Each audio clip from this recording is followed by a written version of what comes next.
There we go. Love it. And I think Sean's here too from Nate somewhere. He was. There he is. Yep. All right. Well, it's 7 o'clock.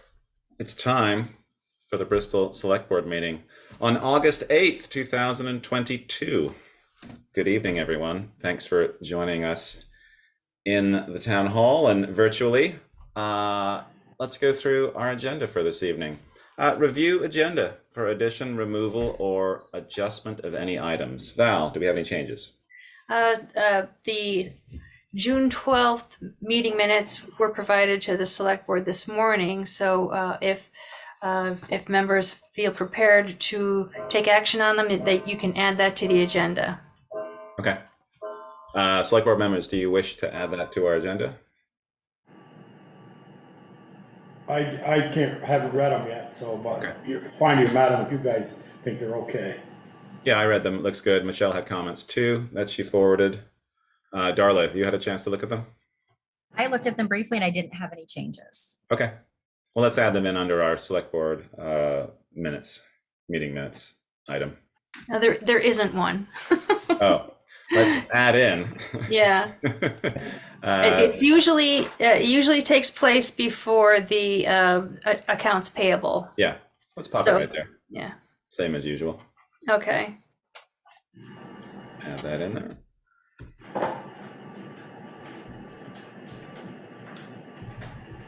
Okay. Bigger is wine shirt. Excellent. Brings a little color to the room. Great. All right.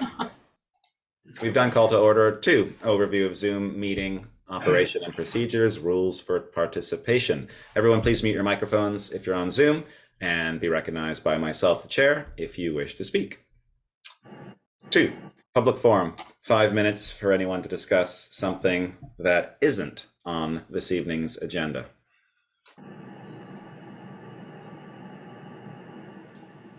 Jim has his hand up. Jim. Hi, guys. Upper Notch Road. You guys do a great job grading it, but 2 or 3 days later, it's a horror, washboards galore. I think we have to go back to the old finer grade stone because this big stuff just doesn't do it. And it's very loose. So a lot of cars edging toward the edge of the road, not able to control them. Of course, they're going a little too fast too sometimes, but I think the problem is that the large style rock we have. So maybe we can take care of that in the future, guys. Thanks. Okay, thanks, Jim. Eric, any response to that from the Public Works Department? Actually, I was planning on doing that this week. Okay. Buying some finer gravel from Rathburns and mixing with the stone. Okay. All right, well, let's see if that makes a difference.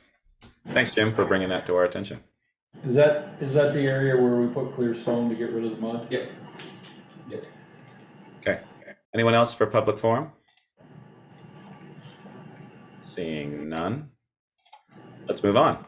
Item 3, department head roundtable. Let's start with Sharon, clerk's office.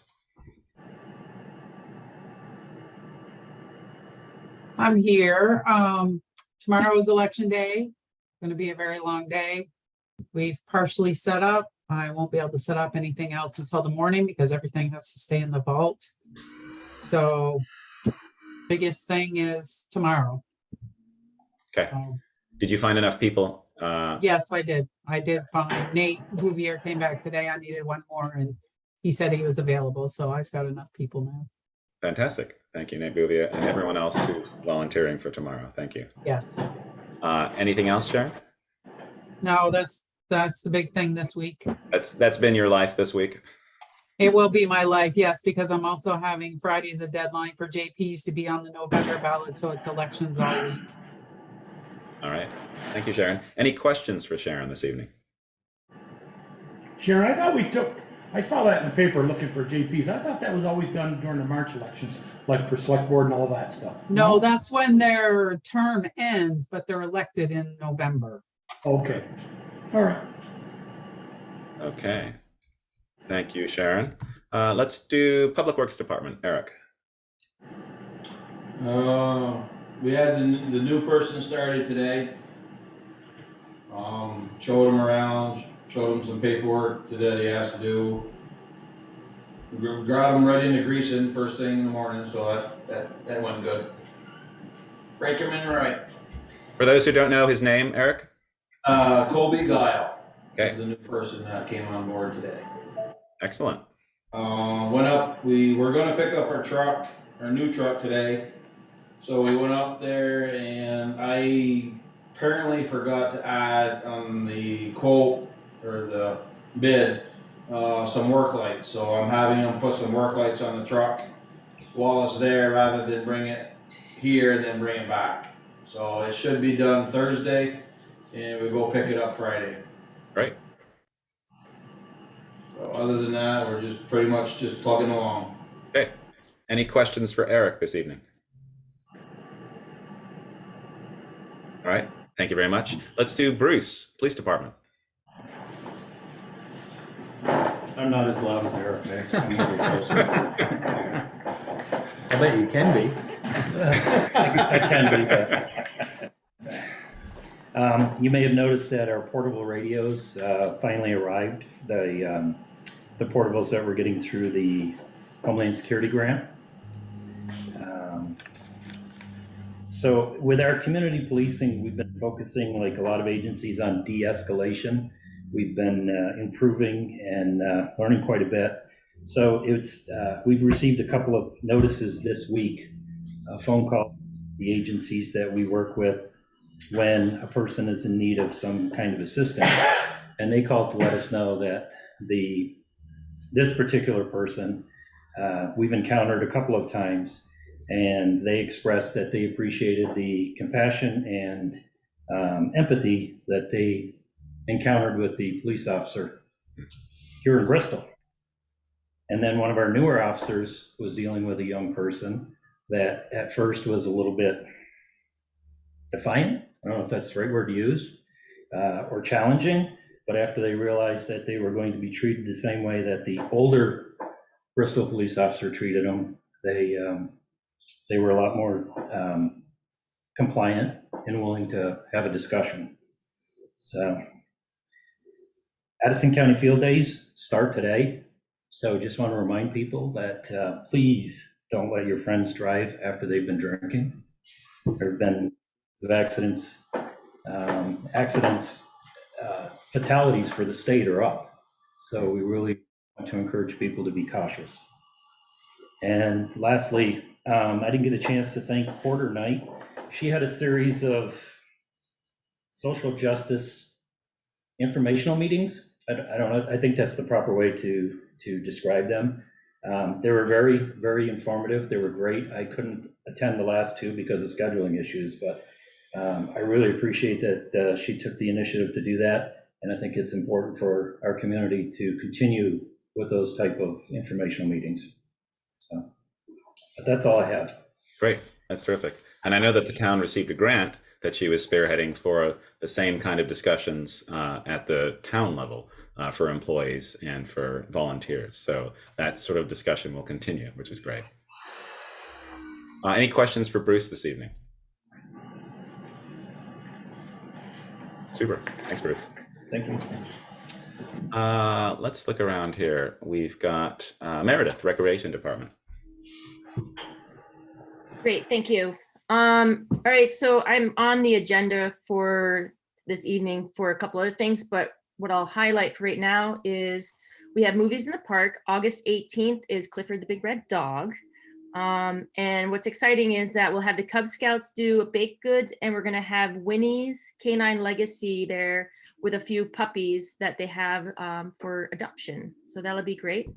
And then on August 21st, we have the Vermont Youth Orchestra at the Bristol Rec Pavilion, and that's at 4 p.m. And that's a really good event because it's just amazing to see all these youth playing, and it's a great family fun event. But that's it for right now, and I'll chat later in the agenda. Fantastic. Any questions for Meredith?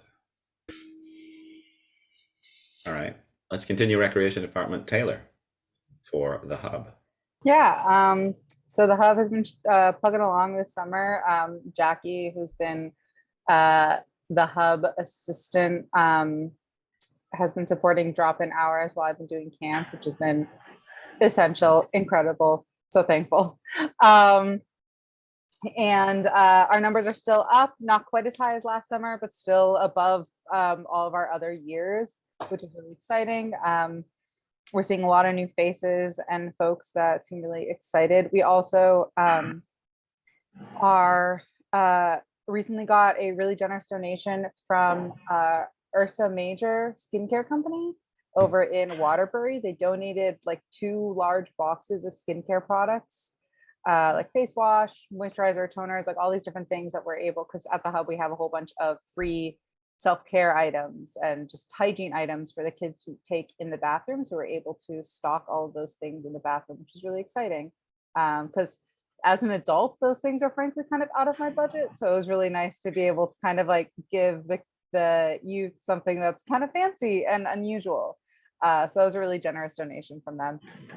And we're just looking to the fall and getting excited for summer to start again, or not summer, for school to start again. And we're looking forward to kind of ramping up some new programming and starting some new projects.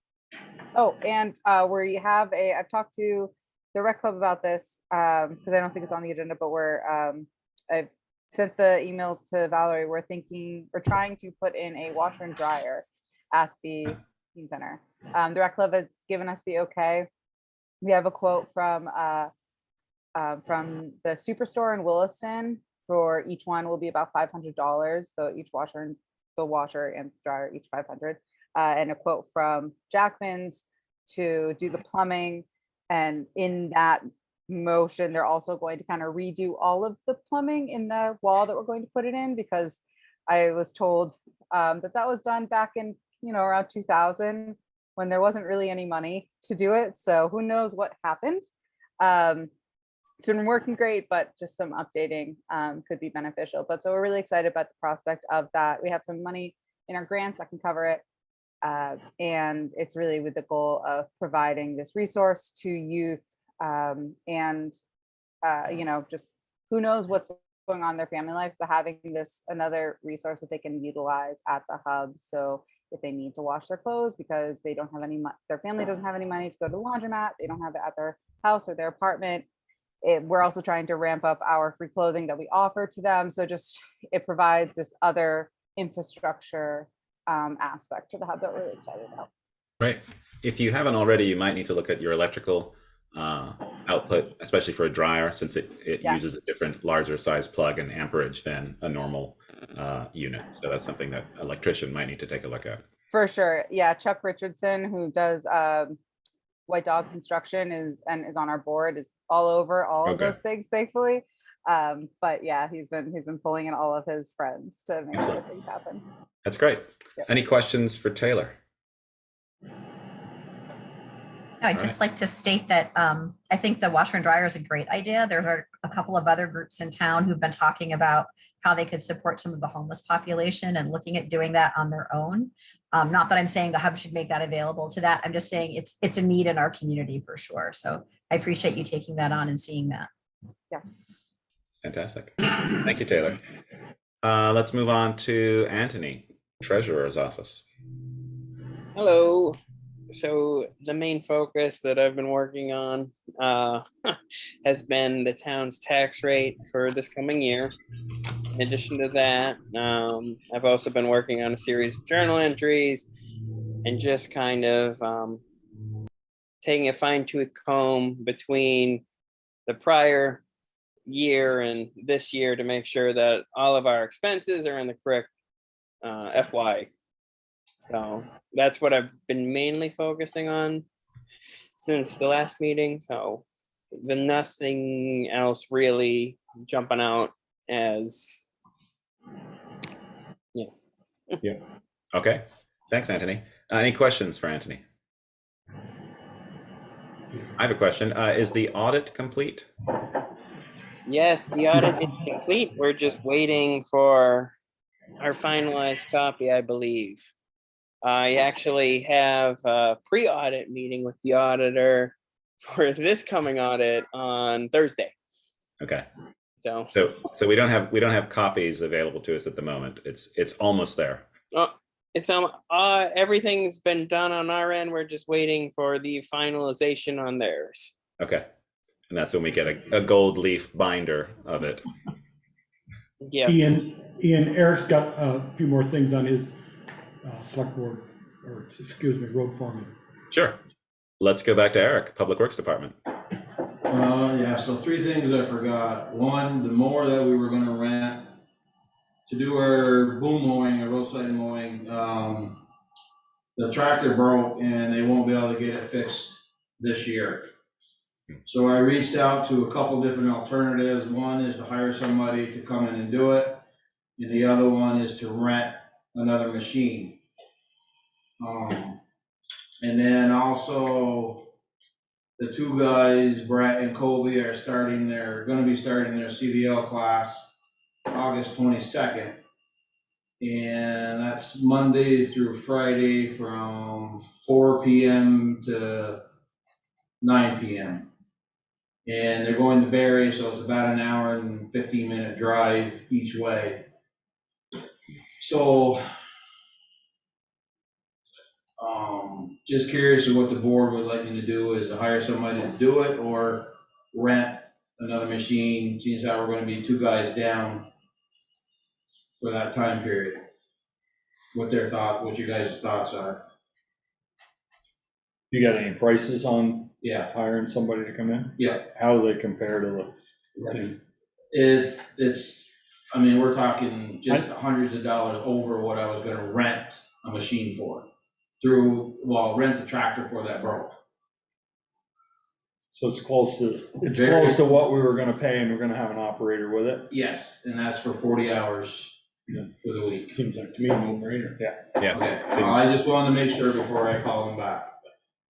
Yep. I think that's the right direction to go in. Then, let's see, so there's that one, and there's one more, I forgot what that was now. Well, you'll be here. Yeah, if I remember, I'll call back, but them are the 2 big things, the mower and the 2 guys. So is Kobe and Brett just gonna work, that's basically gonna be their day, start it? Yeah, they'll come in at like 2:30, head out to the class, do the class, get back about 10:30 or so.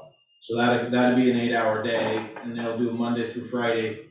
For just 1 week or 2 weeks? Actually, no, Colby's is 6 weeks Oh, boy. for a class A, and Brett is 4 weeks for an upgrade. So for 4 weeks, we'll be down 2 guys, and then we'll just be down 1 guy for the last 2 weeks. Okay. Is the main thing that impacts, is it obviously the mowing, that's sort of separate because of the breakage? Anything else that impacts having 2 guys out for that amount of time? Yeah, it'd be just slower getting work done. Okay. All right. Super. Thanks, Eric. Let's move on. Item 4, consent agenda. So we have 5 items here. I'll just read through all 5 and then we can discuss. Is that a good way to do it, Val? Okay, so Yes, it is. okay, I couldn't see if you were nodding. Yeah. So item 1, approval of request to close Fitch Avenue for Soapbox Derby on August 20th, 9 a.m. to 2 p.m. And item 2 is set the FY 2023 tax rate. Item 3, approval of Jackman's fuel pre-buy offer of fuel for town operations for the period of September 1st, 2022 through April 30th, 2023. Item 4, approve and adopt updated Vermont Community Development Program, VCDP, municipal codes and policies as revised in February 2021. And item 5, approval of grant application authorization request for up to $30,000 for the Hub Teen Center to apply to the Vermont Health Department to prevent vaping of nicotine or cannabis by Bristol area youth. All right, so there's a few in there.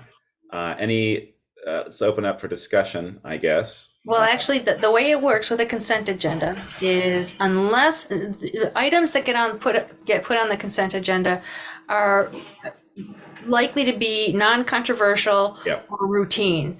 And so unless there are items that select board members want to actually discuss, then we would take that item off of the consent agenda and put it somewhere else in the regular business agenda, and have the consent agenda be approved in a single motion. Okay. Board, what are your thoughts on the 5 items? Any issues that you see? I would like the specifics of the tax rate to be read like we normally do. Okay. I mean, I don't, if we can do that and still leave it here, that's fine, but it'd be nice if people knew what the rates were. Okay. Do we want Anthony just to have a brief description of that? Or you? It is also summarized in the TA report, and perhaps Anthony can just read that off Sure. on page 2. Or you can do it, Val, if Anthony doesn't have it in front of I'm him. here. Okay. I just didn't know, did you want me to read off what were your specific speaker? It's just what all the rates are, the resident, non-resident, the Oh, yeah, okay. police district. Yep. Yeah. Okay. And I've got one that follow up on Pickers is, of the $2.80 or the $2.49 19. That's the overall, that's with the educational tax rate in there too, correct? Yes. How much That's did, correct. to know what the town tax rate was, town municipal rate was last year versus this year? Did that go up? Okay. No, the municipal tax rate went down almost over a cent.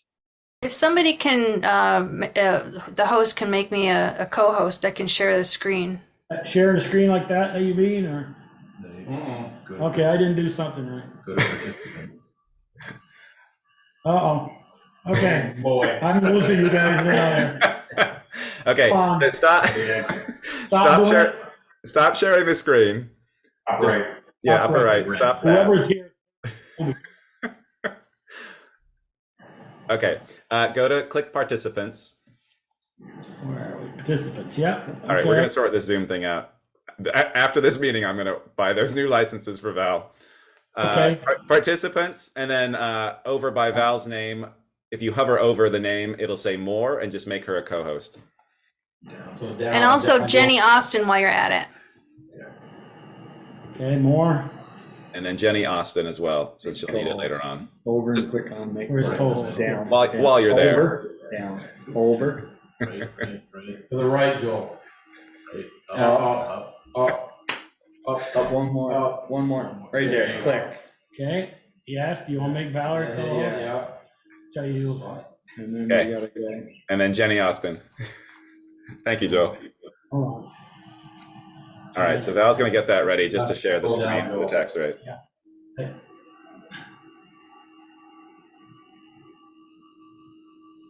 Jenny Austin, right there. Yeah, Can you see more. that? Yep, Yeah. all right, I'll do the same thing. Make co-host. yeah, Yep. perfect. Thank you, Look at Joe. that. Yes. Perfect. Okay, so let's get back to the tax rate. Are all set? Terrific. All right, so here's our, here's what we've got so far, and I don't know, Anthony, if you want to address any of the numbers that are on the screen. I guess I'll give a brief overview.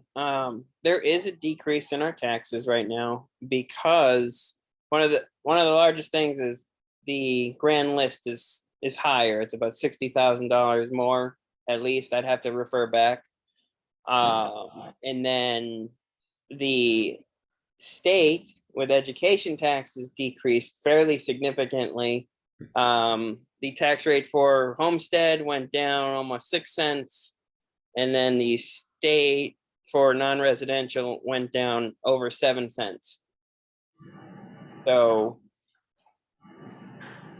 that's why it appears that we have gone down overall, is because there's more to pull from. Right, So that's- yeah. Just Anthony, our spending that the 5 of us with Valerie's input have control over to spend, did we spend more this year than we did last year? We spent like as of right now, having looked at it, and I've also discussed with Peter, our expenditures for last year are less than the gain we got on our grand list. So we've spent about roughly 50,000 more, and we're at 60. So there is a gain there. So this is not necessarily us losing more of a base by lowering the tax, because there's more to pull from. We have more parcel IDs, and we have a larger amount of money to essentially tax. And just to briefly say that the tax rate is based upon the dollars that voters approved at town meeting compared to the grand list. And so that's how the tax rate is derived. It has no connection to last year's expenditures or even this coming year's actual expenditures, which may have changed, or budgeted expenditures that may have changed since the voters, since town meeting. But this is what voters approved. Mm-hmm. Yeah, and as I've explained to Valerie as well, this is literally just straight numbers. This is pulled from the report, grand list. It's just straight numbers, no emotions, feelings, or thoughts, just the straight facts of the matter. Okay. All right, terrific. Any other questions regarding our consent agenda? And do I have a motion? I just want to read those rates. Sure. Can you back up, Valerie? Oh, sure. Try this. So the total homestead tax rate is $2.42, yeah. Okay. 0.4219. The non-resident tax rate is $2.39.46. And both are a decrease of more than 3%.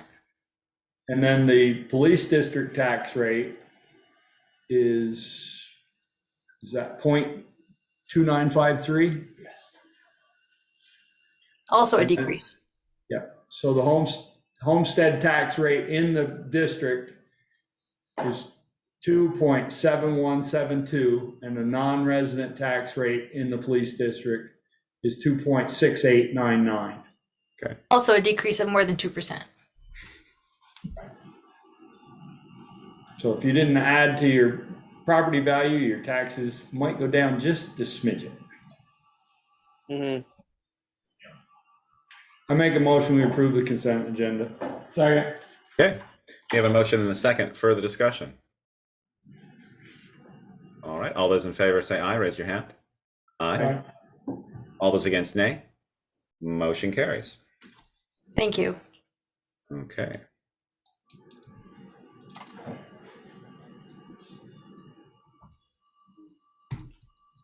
All right, 7:28. Moving on, item 5, regular business. Number 1, Airport Drive Sidewalk Scoping Study Public Concerns Meeting with Jenny Austin of Du Bois and King.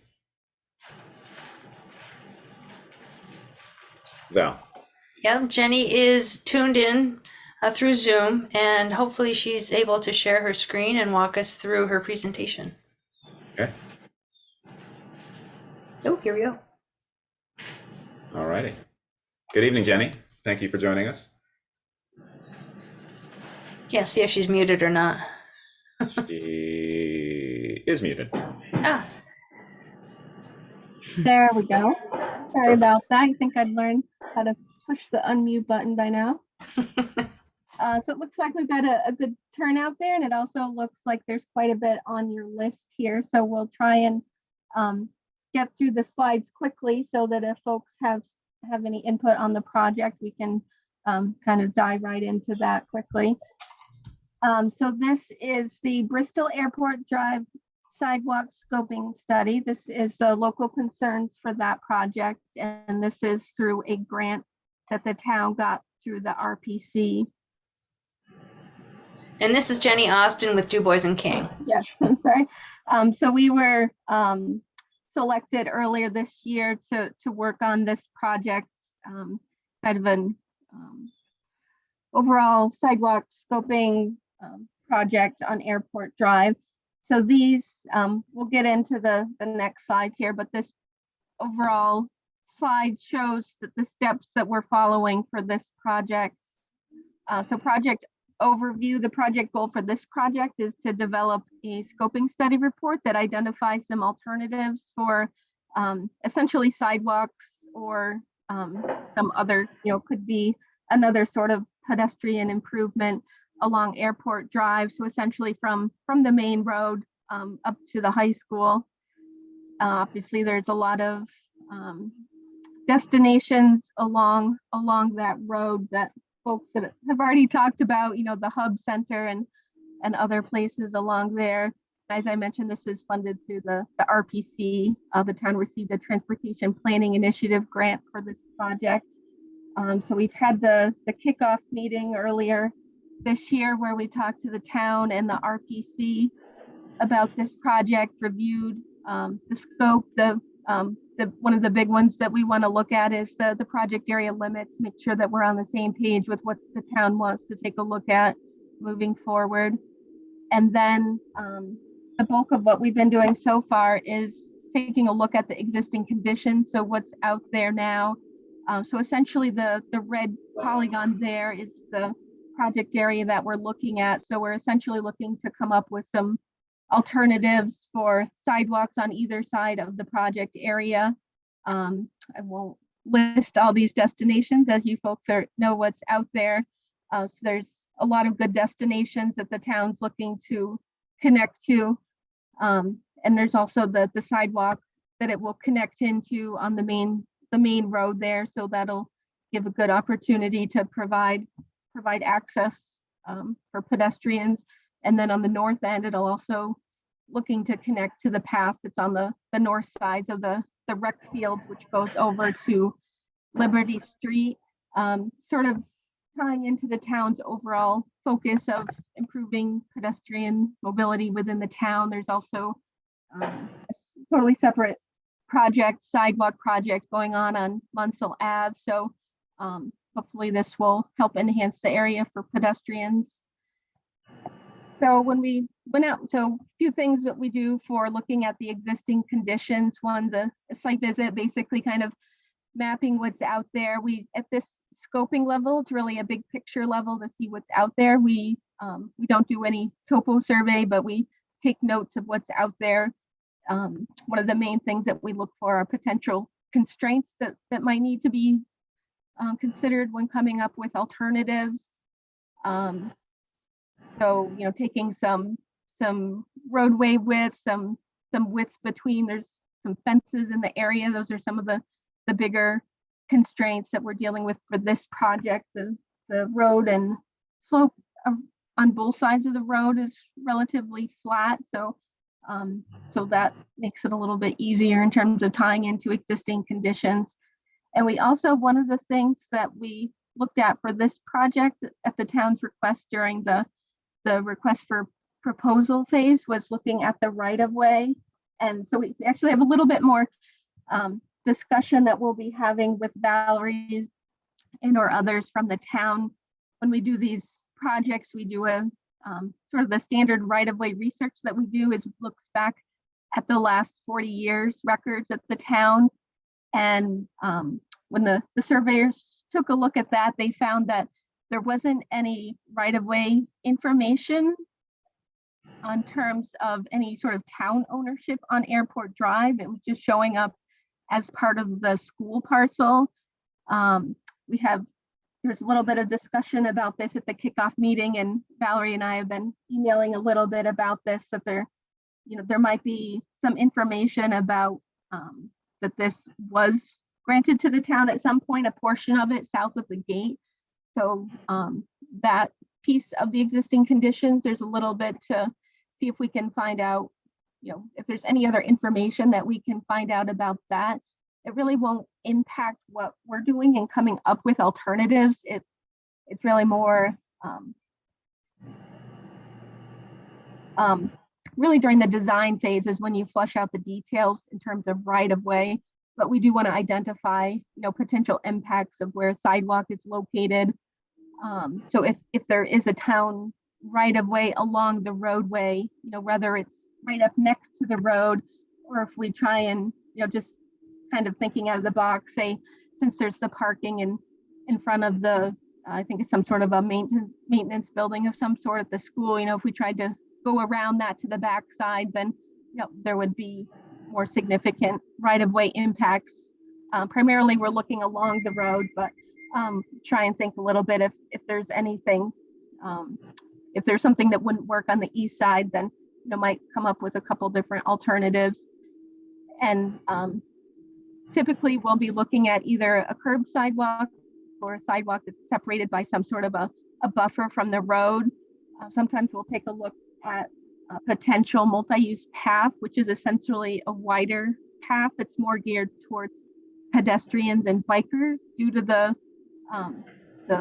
constraints located nearby the road. We're anticipating at this time that it would be a sidewalk of some nature, but we'll be open for input at the end of this presentation to get folks' thoughts on what you'd like to see, which is the main purpose of this meeting. So this is here's a little more on existing conditions, nearby fences and gates. Obviously, there's some utilities out there, parking along portions of the west side of the road, which could be a constraint on that side.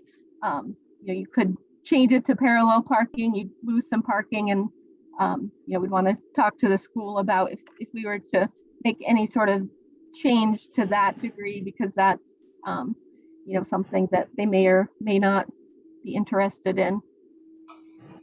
So the goal of today is essentially to introduce the project to the public and get inputs and thoughts on the project area.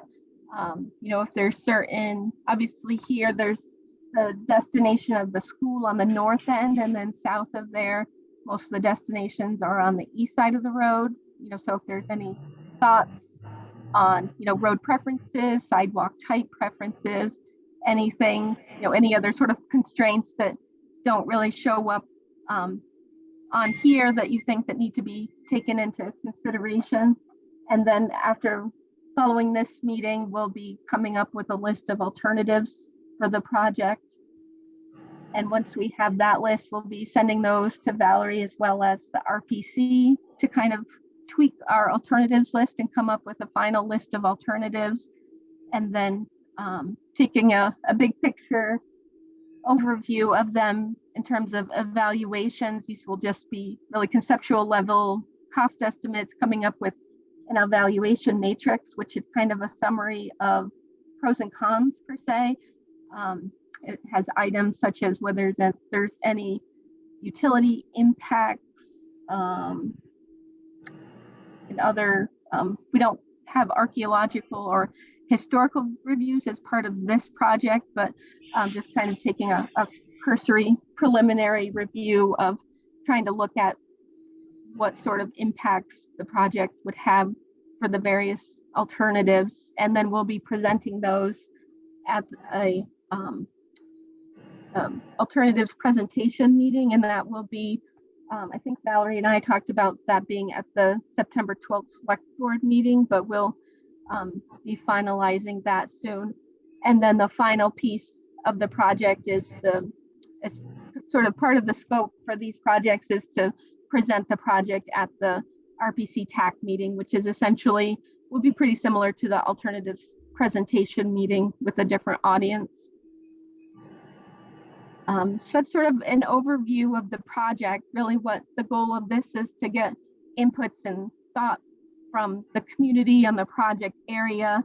So I'll just kind of open it up to people if you have any questions, or if you have, any sort of preferences or things that you think that should be evaluated that we didn't take a look at, then that should be taken into consideration. We can talk about that.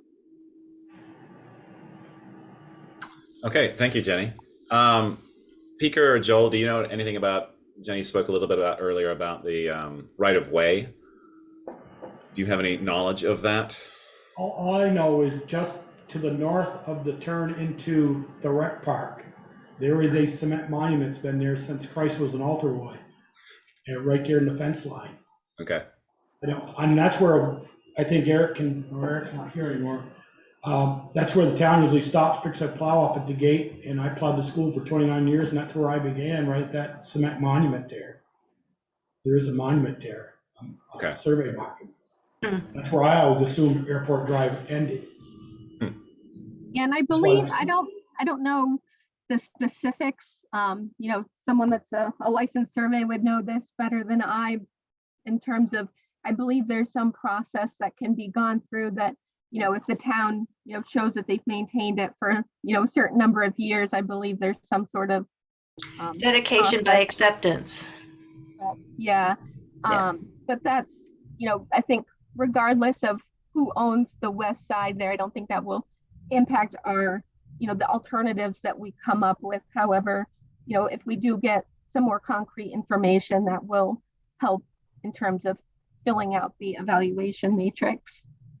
Are you looking at alternatives for the west side or just looking at the east side? Yes, we will be looking at both sides. If there is that parking area that makes it difficult, and also we haven't yet, but with the school right there and with the right of way, sometime in the near future, we have some contacts at the school from Valerie, and we were going to be taking another look at, you know, whether something on the back side of that building might be feasible or not, in order to avoid that. You know, sometimes the parking area is pretty precious space right there, and I'm sure it gets utilized, and we don't want to introduce something that's going to be a safety concern with that wide area there. But essentially, we'll be taking a look at both sides of the road. Okay. Jenny, was there any thought of down by the gate where the high school gate is the best way I can describe it is the kind of, when you've got a northbound and a southbound lane right at the gate headed south, is kind of put a little island there, because for driving school bus in that school district for 42 years, you're almost coming out to that gate as a T. And if there was more of a, when you're coming out of the parking lots and you make a right-handed turn, instead of a T, you're making more of a sweeping corner. Was there any thought of putting a gate there? We hadn't got into that level of detail, but that's a good point with the room that the buses need to make that turning movement. Okay. Yeah, it looks great so far.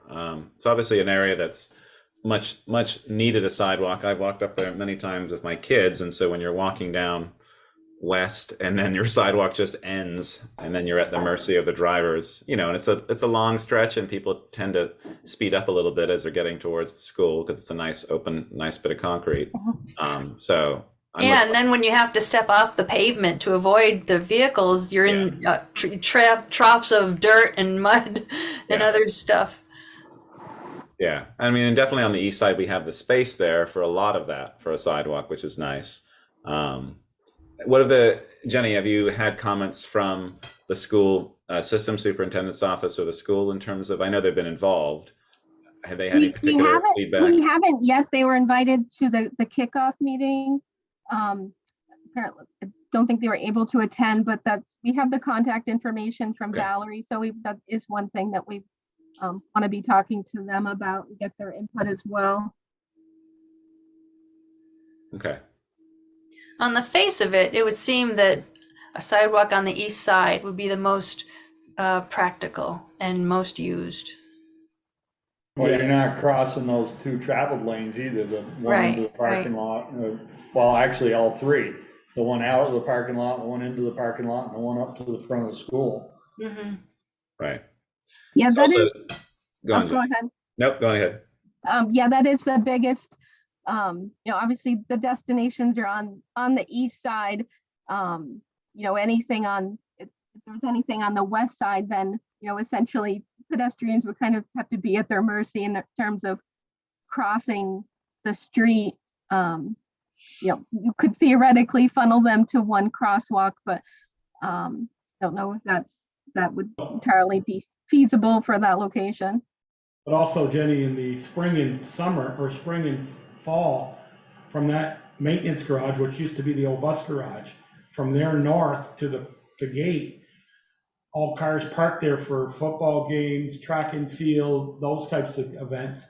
And people walking behind the cars they're taking their life in their own hands, just walking, and people backing out. Yeah. And I don't see the school giving that land up to go around that building, because that's part of their track program and football area and all their athletic field. Ron still there? No, he was. One thing you might consider, just thinking about the Bristol Trail Network, you get to where the sidewalk ends, and then you're crossing Airport Drive to sort of go up the hill a little bit to begin that first bit of the high school trail. It would be nice to sort of consider having a crosswalk there to be able to facilitate that a little bit easier. At the moment, there's nothing. So, as people have said, you sort of take your life in your own hands when you're going across. Where is that at? So that's going to be literally like at the end of the sidewalk. You would just cross directly across to the field, and then make your way to that far corner of the parcel. As it starts to go down Stony Hill Drive, it's flat land, and then you're curving around and you follow the very end of the parcel of land, and that's where the trail is. And there are signs, they're small, but it's an opportunity for us to be able to have at that end of the sidewalk, be able to have a crosswalk going across, and then be able to put in some signage, some clearer signage for the trail network to allow people to see, oh, that's where we're going to start from. I wonder if, because there's not an official sidewalk on the other side of the street for a crosswalk to connect to, I wonder if there's some other type of pattern that could be used. Well, so it would still be a visual presentation to motorists that, hey, there's something going on here, and perhaps a safe passage for pedestrians, but it's not an official crosswalk. And the area that Ian is referring to is right where the West Street sidewalk ends. Yeah. At the curve at the top of Stony Hill. Well, so it would seem like the first thing we got to do is make sure we have a right of way up through there before we can do anything. Otherwise, it's all on either the school or the Legion. Right. And I would think if we wanted to be, if we do end up having a right of way, I don't know how far out we are on the paving schedule for that road, but scooching the road to the west to give us enough room to get a safe sidewalk down through there might be the easier alternative than any of the others. Okay. Based on the right of way research, the path on the north side of the rec fields, it appears to be owned by the school, but there's an easement to the Bristol Rec Club. So it's not out of the question that you couldn't build something within the school right of way, but you would need, there would be some right of way process associated with that. Related to that, Craig Scribner, former lister, last year or the year before, found information in the land records that suggested that the town did have an easement or right of way or owned up to the gate. Since then, he tried to find it the other day and didn't quite track it down. So, but he believes that there was something that demonstrated that there was an easement up to the gate. Okay.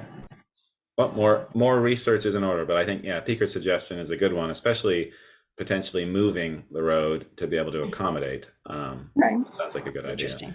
And with regard to that crosswalk, we have other areas in town that don't have an official other side to the crosswalk. The one by the Village Creamy Stand is a good example of that ends just in someone's driveway. So we do have areas that don't have proper landing paths that are official crosswalks. I wouldn't want to put something else in that confuses motorists or pedestrians and they don't know what it is. But also I think it's an opportunity to us to put a landing pad in there on the other side to make it safer for people to go to the trail. But obviously I think, discussions should continue on that to see what our options are.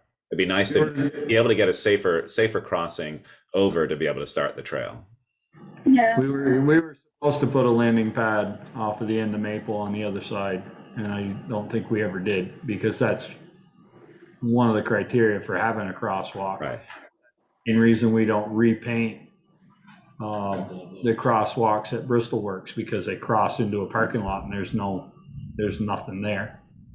yeah, if that sidewalk, I'm not sure what the funding source was, but typically V-Trans doesn't like to, for that same reason, connect to something that's not connecting on the other side. So if that was a state-funded project, then that could very well be the reason why.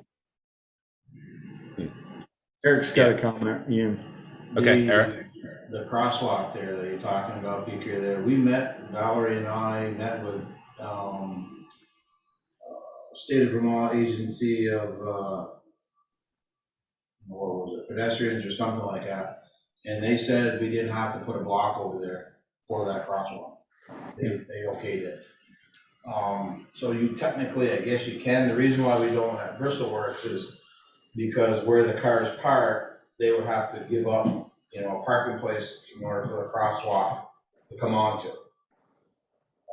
And that's not designated out to do that. That's why we haven't painted that. Okay. That's why we don't paint the one at the creamy stand. Right, because they don't want to give up. They don't want to give up parking the parking spots spot. there either. Yeah. Okay. The only other question I have for that sidewalk is who's going to maintain the sidewalk? Yeah, that would If it goes in. typically be the town unless there was some sort of agreement with the school. But if we don't own after the gate, then that should be up to the school to maintain, I agree with her. not us. Same reason we plowed behind the businesses on Main Street. Yeah. That 12-foot strip down along the north end of the rec field is owned by the high school. And the town has a water line easement through the middle of the rec field. Comes in right about where it says West Pleasant Street. Right? Comes right down West Pleasant, heads right over to that fire hydrant. Yeah, right about where the cursor is. Right about where his cursor is, and it comes right across to the fire hydrant right there by the Little League field. There is a water line on an 8-inch main headed to the high school there. With regard to the sidewalk question that Eric raised in terms of plowing, I mean, it seems like even if the sidewalk, if we're ending at the school gate, the sidewalk could potentially still be on town land, which would be where the ice rink is. That's ours. And so you'd only have a very small section of sidewalk that wouldn't belong to the town. If we're plowing from West Street start all the way up.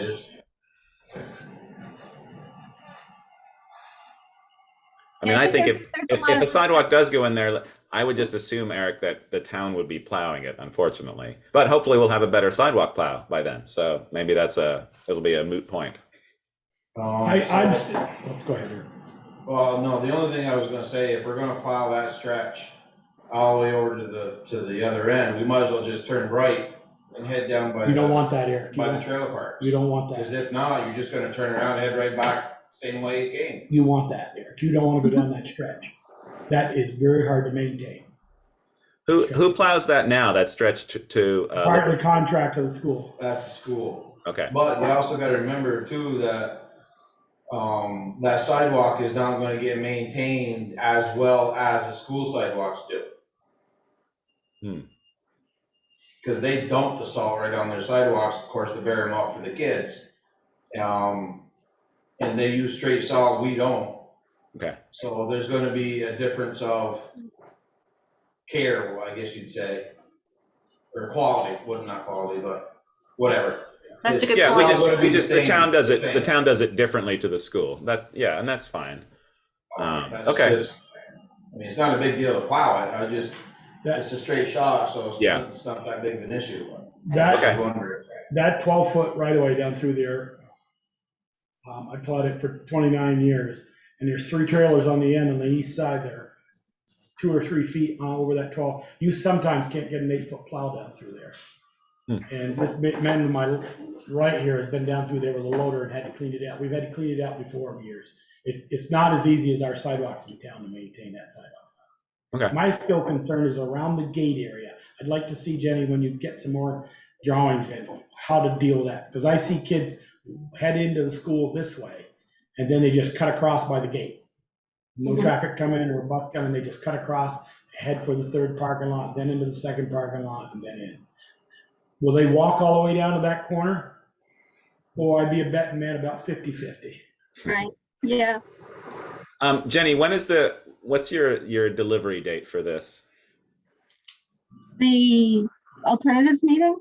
No, for the final thing. What's your rough timeline? For the whole project? Yeah. End of September, it needs to be done for the, in order to comply with the RPC funding. Okay.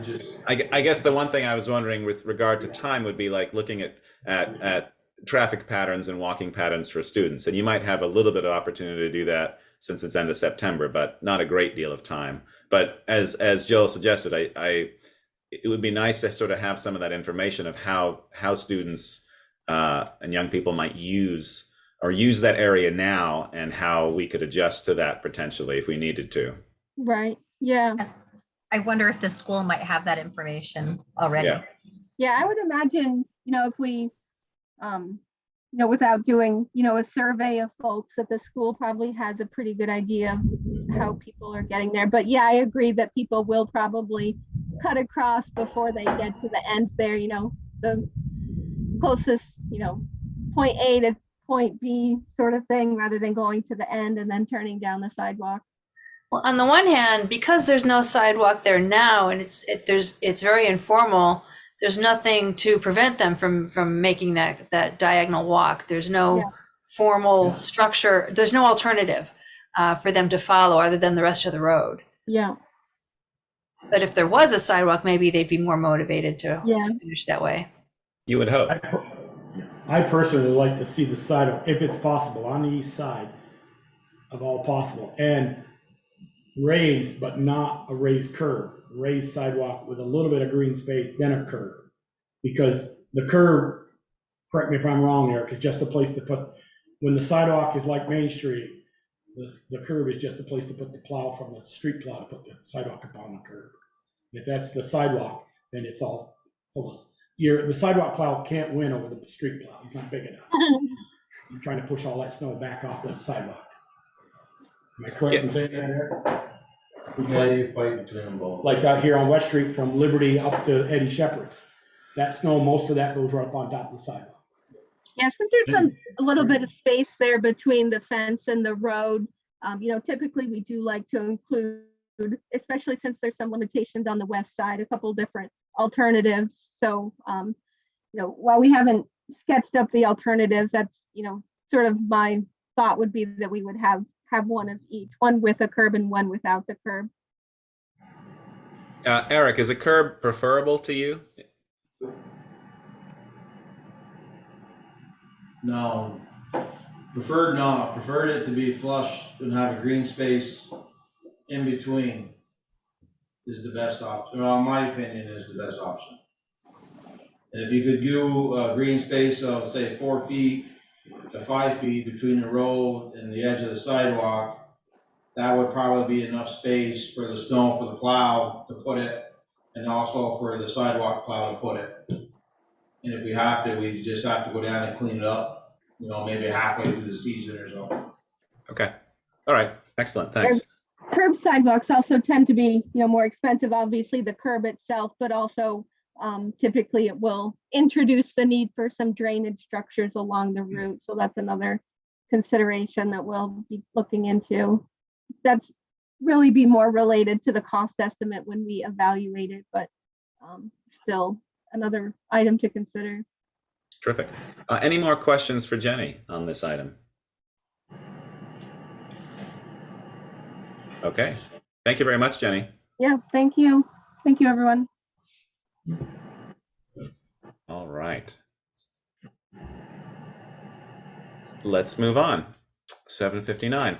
Item 2, Harvest Festival proposal on the Town Green, Recreation Department, Addison County Chamber of Commerce. Great, thank you. Meredith, I think Maria and Phil are on here as well. Yep. So I sent in to Valerie an updated plan for the Bristol Harvest Fest. And so just to answer some of the questions, and step in, Maria, if you need to. The vendors, there's about 60 to 70 this year, so we're kind of back up into our norm. The food situation, if you notice, it's back on the Park Street. It seemed to work really well over there. So you'll notice that we kept that. And then it's open plan. So there's no like COVID restrictions for this year. Okay. And then music in the gazebo, and you can see where the chamber and the rec department will be. We are gonna not do the pie eating contest. That one's kind of done, but we will do coffee sack races, a couple of the old traditional style games for the Harvest Fest. And then also what's new is have the Pat Palmer doing the trolley from the rec field over to the town green.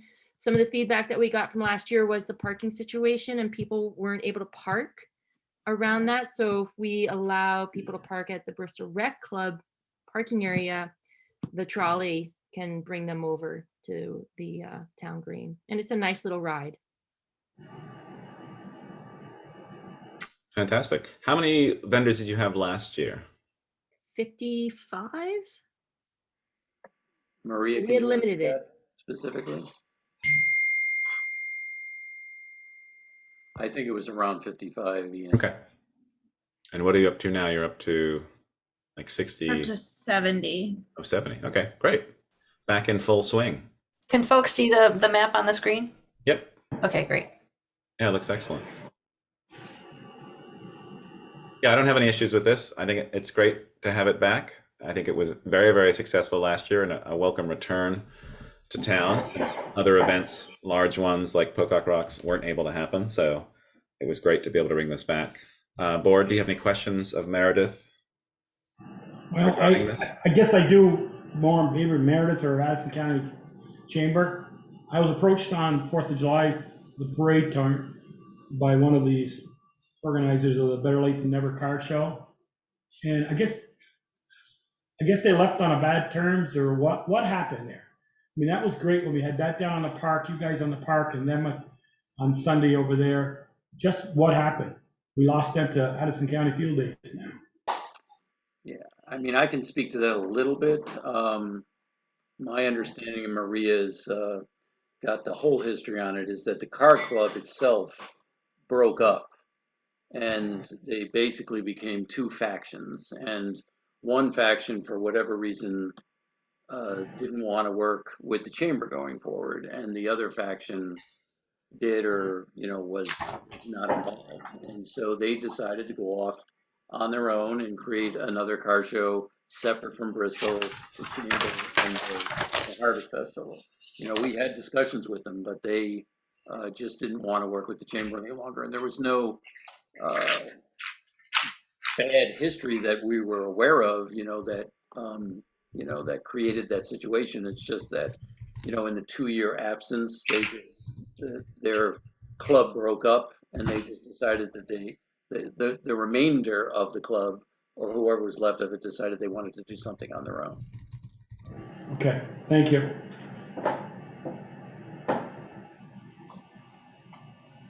Any other questions from Meredith regarding this?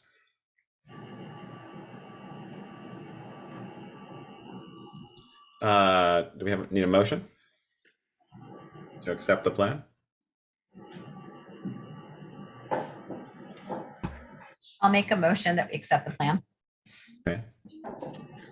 Second. Okay, motion and a second. Any further discussion? Seeing none, all those in favor say aye, raise your hand.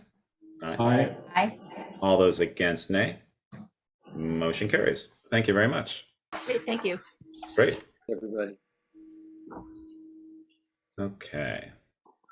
Terrific. Yep, looking forward to that coming back. Okay.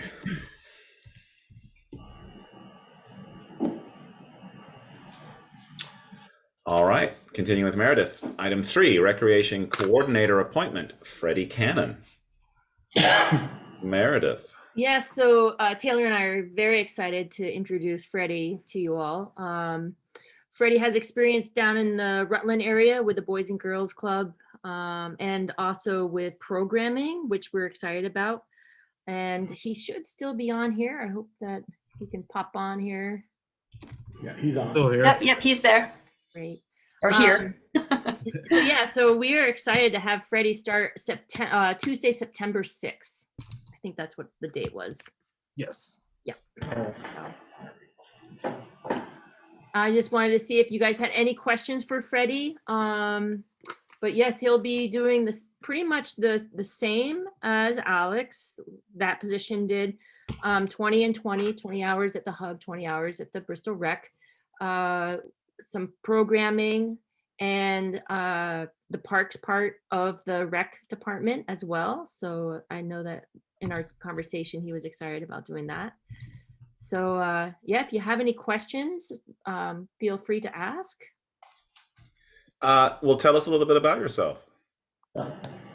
My wife and I came up here probably in 2013. She's from the area. When I came up here, I started working at Outer Valley. And then I became the football coach. And then I also became the basketball coach then I happened to be umpire at the same exact time. They threw something else on me. And then from there, I actually started working at Barstow. I worked at Barstow in the 3rd grade for a little bit. And then from there, I linked up with the Boys and Girls Club actually. And from there, I went from opening, I helped out with the Brandon Club. And then from there, I went to Barstow, opened a brand new Barstow Club. I opened a brand new Fairhaven Club. I opened the brand new MSJ Club, the Hickory Street Club. And I'm missing one on here right now, but I was basically quite a list.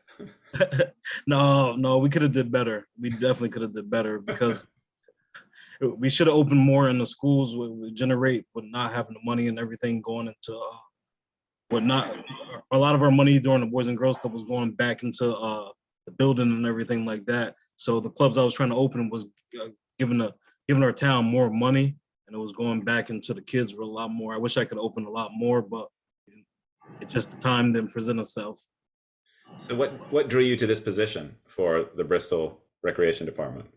To be honest with you, I actually worked with the Bristol Hub when I worked in Brandon, and I loved everything about it. It was a gentleman there that all the kids actually welcomed my kids in, and I loved it. I loved everything about it. Then I saw the position was open. I was like, you know what? Let me try it out. I was like, let me put my name in the hat. If it works, it works. If it don't, it don't. But hey, I tried. Okay, great. Any questions from the board for Freddie?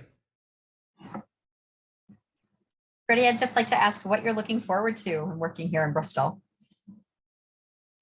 Like I told Meredith, I want to program. I love programs. I love to do a lot of stuff. I want to bring more kids out. I want to bring a different atmosphere and everything like that as well. And I know one of my biggest things is I want to actually help out. I want to show kids is like my biggest thing, going to college, showing different colleges and everything like that. Maybe doing more tours and everything around different colleges and show kids is just not Bristol, it's just not Burlington, it's just not that. We got a bigger world besides just this. So that's one of my biggest things. Good answer. Sounds great. Freddie, I just got one question, and Meredith, help me with the program at Darla that is up out of the high school or the grade school that's federally funded. Is that ELP? Is that what it's called? Yeah. How do we, as a town with a town budget that you have control over, compete with federal, the ELP program? How do we get kids to stay with us instead of going up there? Well, that's a great question. ELP has the ability to take care of over 100 kids. ELP is in each school, so that it's Starksboro, New Haven, Bristol. So they have their after school care segments. For from 3 to 5, I believe. And then they also run a summer camp. In conversation with that ELP, I've asked them to, like for our mountain bike camps, the Bristol Rec is kind of more of a specialty style camp. So we've got the river camp, clay camp, bike camp, and then the hub adventure camp. So we're trying to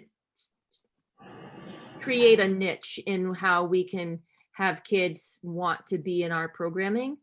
They are a whale in the community. They have a lot of the resources. They pay their folks quite well. It is, yeah, we're like little fish in a big pond with them. But it's also not direct competition, like you said, because you're creating something that's not there, that ELP isn't doing. You're making it your own. I mean, I think the testament is that your camps are full and your camps are highly regarded and highly enjoyed. So, yeah. I think there's room for both of those things to happen in the same space. And it does. I mean, we've partnered with ELP. They call and say, hey, can we come over to the skate park? Because they're very respectful in the sense of the space. So that's nice. And we communicate by text. So it's actually a really good partnership. And it's nice to be able to have, they have a big available program, and it's great that they have that for the community. So, I mean, we work well together, and we are just a little bit more smaller. So, quantity is, quality over quantity. Right. Thanks. If I can Yeah. also speak to that a little bit as well, part of ELP is fantastic, and they partner with us so well. We are one of their, we sign on to their grant as their partners. So they really are motivated to make sure that we pair well together and just kind of all work together to create a more enriching experience for the youth. But also part of what the rec department offers, and in conjunction with the hub, is this deeply personal, connected relationship with the youth that we do serve and with the community members that we serve. So the ones when we run programs through the hub or the bike programs that Meredith run, and then we go out into more adult programming, but for specifically focusing on the youth, since that's what ELP does, there's a huge portion of this this mentorship in third spaces that they don't receive in the high school. So, or in the school program, since ELP is now, while it's federally funded, it's also part of the school district now as well. So it still holds space in the school. So we offer this other community aspect to connecting with the youth and to creating these other opportunities, which can be beneficial. It's great that it's kind of a one-stop shop for ELP, and they can, parents can sign up through the schools, but then we offer, like I said, this other opportunity for youth to engage with community members in kind of a more neutral space. Yeah. Okay. Thank you. Thanks, Taylor. Any other questions for Freddie before we approve his appointment? To make a motion, we appoint Freddie as our recreation coordinator. All right. Thank you, Joel. Second. Okay, we have a motion and a second. Any further discussion? Seeing none, all those in favor say aye, raise your hand. Aye. All Aye. those against, nay. Motion carries. Welcome aboard, Freddie. Thank you. Welcome aboard. Welcome. See you in Thank September. Yeah, can't wait to meet you. Congratulations and welcome aboard. Yeah, Well, thank you so much. I appreciate y'all. great. All right, we shall move on. 8:13. Thank you, Meredith. Thank you, Taylor. You're welcome. You might be interested in the next items also, if anybody Sure. from the Conservation Commission is present. I don't see anyone. Usually we've been. Yeah. Kristen's here. Oh, she's Okay. here. She's hiding in the background. Kristen, come forth. So, item 4. I thought she would be there. I was surprised. Yeah, Freddie, you might be interested in these two topics. Sure. So items 4 and 5. These are management plans for Memorial Forest Park. It's item 4, and then item 5 is we're looking at a draft for Eagle Park. All right. So wait, Kristen is there? Where is she hiding? Yeah, once she talks, you'll get her. Where is she? She's beside me. Oh, okay, great. Searching for me. Searching. Once we start speaking. Thank you for joining us in person, Kristen, or joining the rest of the select board in person. Yeah. All right, what do we got? So I know the last time we spoke about Memorial Forest Park, we've had a couple questions about that, couple changes, and you've made those. And then looking at Eagle, this is now the draft that we're going to be going through. Correct. Yeah, you saw the plan from Memorial several months ago. We just finished that up, the revisions for that, so it should be in good shape for your consideration to approve it. And Eagle Park plan is in draft form for your, and I'm here to answer any questions that you might have from that. Okay. Kristen, do you need me to share any screen on either of the documents? That would be helpful because I just came off of vacation, so I'm not prepared at all. I have no paperwork. So. Okay. So which doc? The Memorial Park first? Yeah, it's to the select board's pleasure. And the action would be for them to approve it if it's all in order. Sure. Yep. Okay. Do you remember what the changes we had were? I know that there were a few. I reworded some issues around the in-holder, not an in-holder, but there's a driveway that proceeds to a private property. And so I think there was originally reference to a right-of-way, and I removed that reference. Michelle had a comment there. Okay. I just removed a lot of the comments off the right-hand side. Yep. We had some discussions about, the other main thing I did was to add in the structural, or rather the engineering design and budgetary estimate for accessibility that was performed by Alan Huizinga. And so there's a new paragraph under, I believe it would be the section that talks about existing conditions or recent history. It's maybe a few pages beyond that, Valerie. I don't want to get folks too dizzy. Yeah, right? But this is really has been it's really well put together document. Yeah. Even just scrolling through it, just looks very, very well done. Yeah, our goal was really to kind of store some of the knowledge that was in the heads of folks and in the records, so that it's more accessible to the broader citizens. We're getting close to the new paragraph.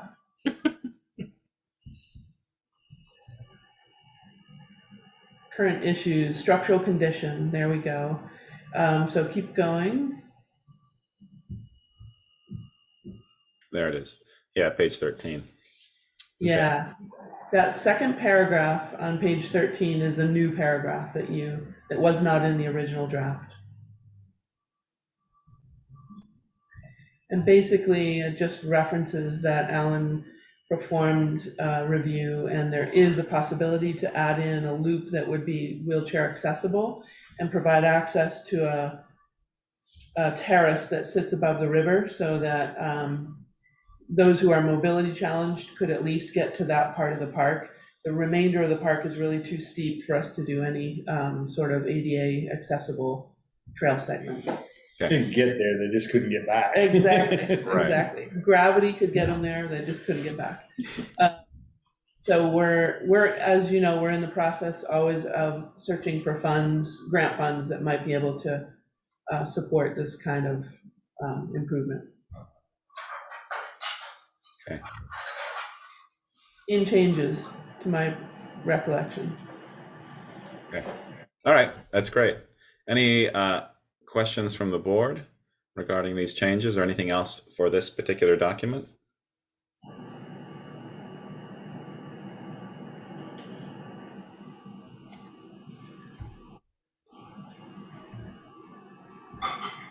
I just want to appreciate how, or express my appreciation for how thorough the document is and how complete it is. Well, thank you. Yeah, and we're following a template that was originally set up by Katie, Katie Riley, one of our past members. So really kudos to her. Yeah, and it outlines the management roles and the responsibilities: Conservation Commission, Recreation Department, Select Board, Bristol Trail Network. And the Legion has had a historical role here and in terms of creating the original park. So we included them as well. And did the sign we did a few years ago, right? Exactly. They redid the Just sign. before the pandemic. Yep.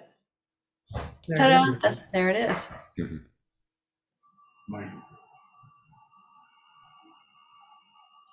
Yep, looks terrific. So what are the select board actions? Let's refresh ourselves here.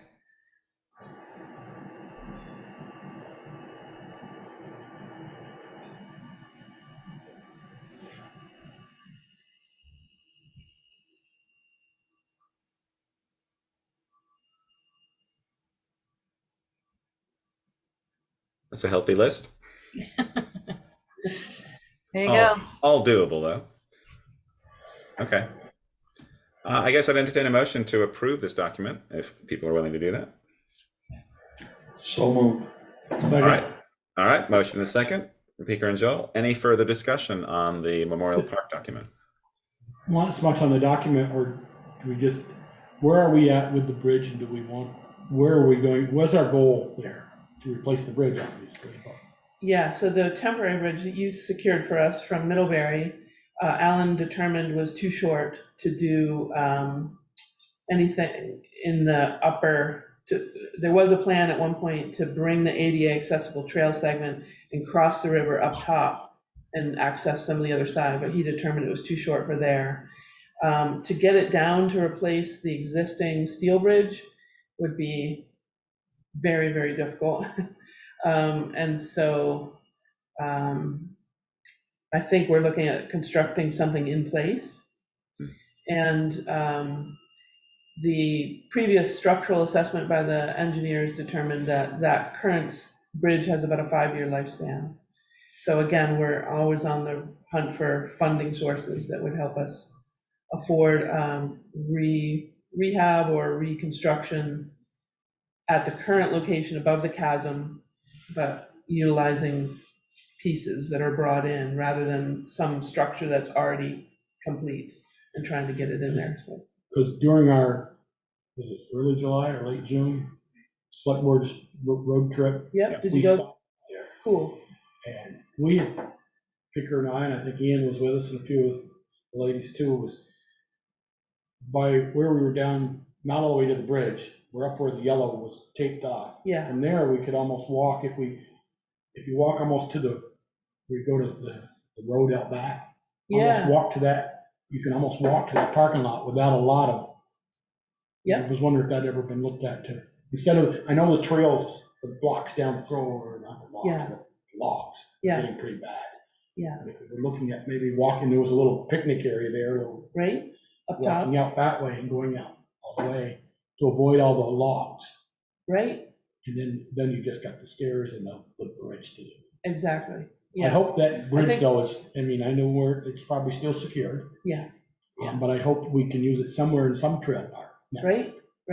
Exactly. It can't be used there. I think Porter Knight in particular is aware certainly of that bridge and maybe some other possibilities for its use. I was hoping a crane gets set in the parking lot, reach up over, but. Right, it's a long pretty reach, tight. isn't it, Peter? It's a ways. It's a ways. For sure. Yeah, I do think that a slope area, especially for wheelchair accessibility, it seems like a potential. So you could go from the parking lot, be able to go down and safely, and be able to get down at least to that first landing area. Is there? You can see Kristen, quite a lot there. Yeah, that's true. Is there? So yeah, one of the things that we talked about was a bridge over the top at that area, but you sort of lose some of the sightseeing ability of going to the lower bridge and looking back at the falls and at the water coming down. Is there a preference, Kristen, that you have versus a bridge at the top versus a bridge of where it currently is and replacing that one. Yeah, I think the view of the falls is certainly a key focal point in the park. We still could get that though through the timber estimate. They kind of blazed a possible trail that would wrap around and go to the very base of the falls, and then you could view them. You could look upstream and view them, and get much the same view as what we currently get now from the steel bridge. So that's a possibility. I mean,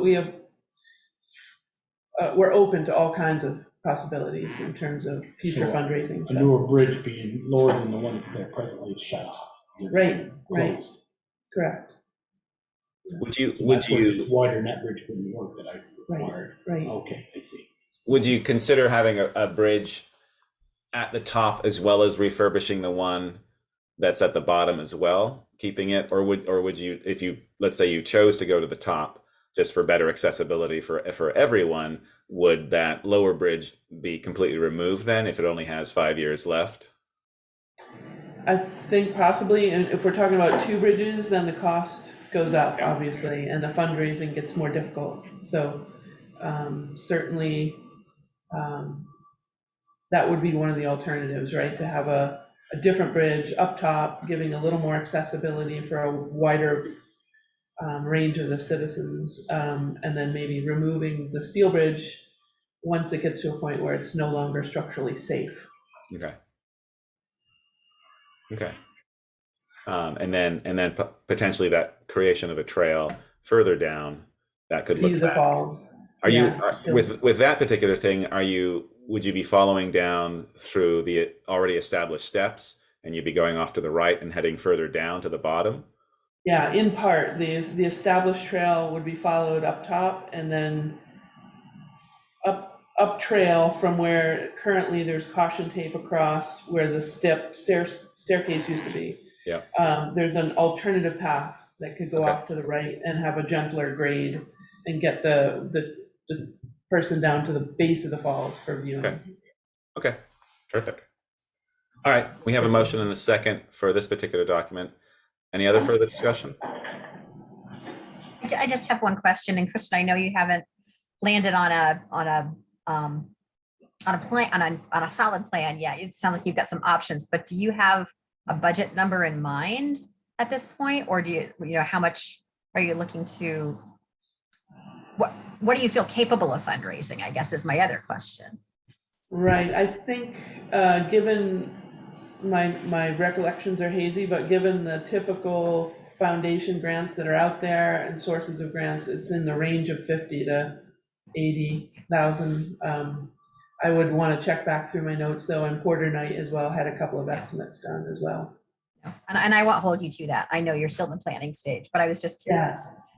Okay. All right. Let's vote on this if there are no further questions. All those in favor, say aye, raise your hand. Aye. All those against, nay.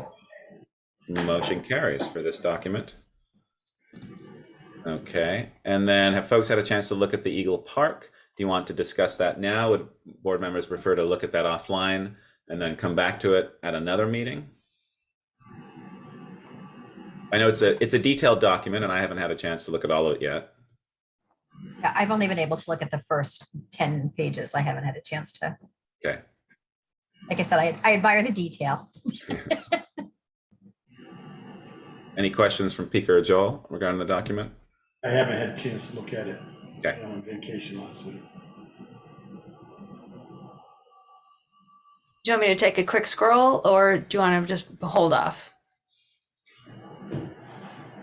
I don't want to get people too motion sick. Yeah, we could do a quick look through, and then I think maybe we can bring this back at the next meeting, if that's okay with everyone and okay with Kristen.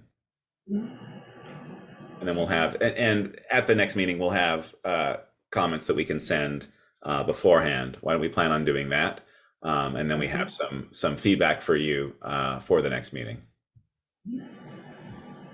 And just for orientation for folks, this is off of Lincoln Road, Eagle Park.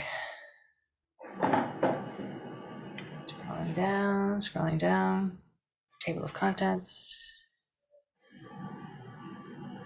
So there's the existing conditions review.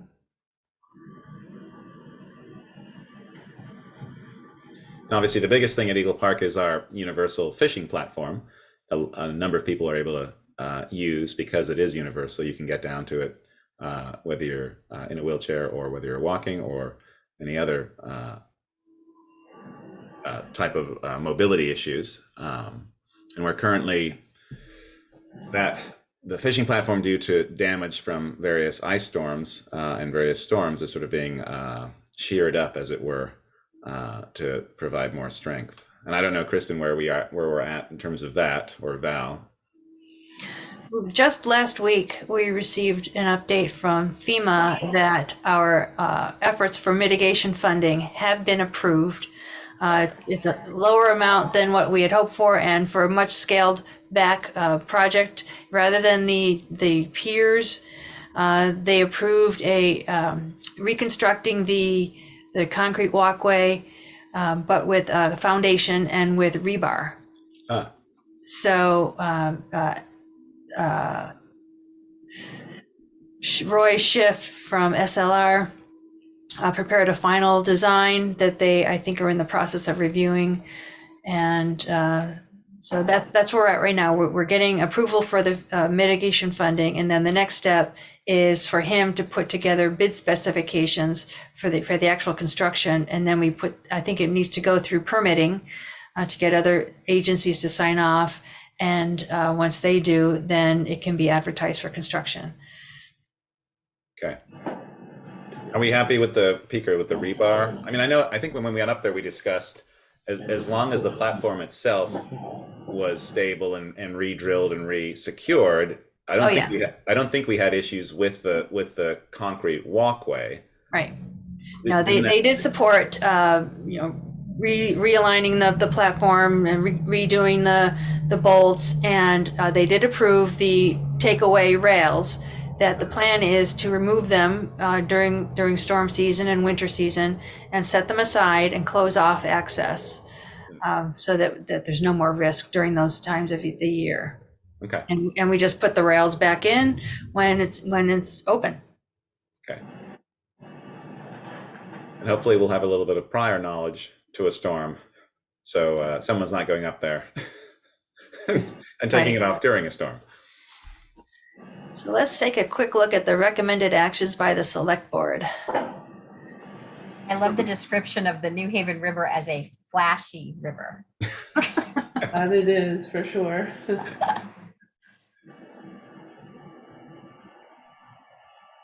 Very similar to Memorial Park. Yeah. Mm-hmm. Okay. Yeah, this looks great. Yeah, we're trying to keep a consistent template for all of the parks, and so we're gonna be getting additional plans to you for the remaining parks, and they should follow this same kind of template. So, Thanks. Thanks for that work, Kristen. Yeah. Yeah, it's great to have the photos in there too. You got some good ones of the platform use. Those look great. yeah, it's a very popular park, actually. It is. It is. You don't go by and not see people. Yeah. And Jerry's in there. Sort of. In spirit. Yeah. Excellent. Okay. Well, we will get our comments to you, and we will revisit this at our next meeting. Do you want to define it as our next meeting, or when you're ready, or do you really want it to be at the next meeting? Board's choice.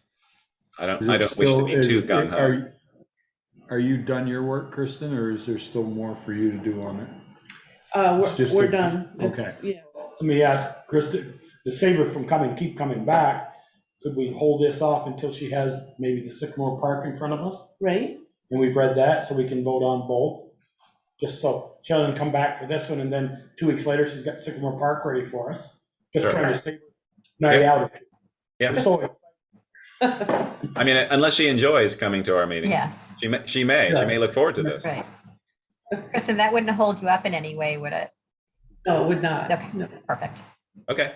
So is that the plan, to hold this off until it can be joined with the Sycamore Park plan? Yeah. Maybe another part. She said she's working on a couple more of that one. Yeah, Sycamore. that Okay. is the next one, Sycamore. So. Okay. Terrific. All right, that's great. Thank you very much, Kristen. This is terrific. And Sounds thank good. you, thank you and the Conservation Commission for all your work on this. Yeah, good. I like seeing the old foundations built in. Oh, yeah. All right. There's kind of sagging, there's holes. Wow. Yeah. Built in right now, and mowed. Yeah. That's a very popular park. Wicked. This gets a lot of people. Yeah. Thanks, All everybody. right. Thanks, Kristen. Thank you, Kristen. All right. All right, let's move on. We're at item 6, pump house Kohler generator installation update, possible request for additional expenses, which I think we actually don't have. Correct. When this was put Good news. agenda last week, we were under the impression that a new transformer needed to be installed at the pump house in order to accommodate the new generator and the VFDs. And that was probably it sounded like it was going to be very expensive.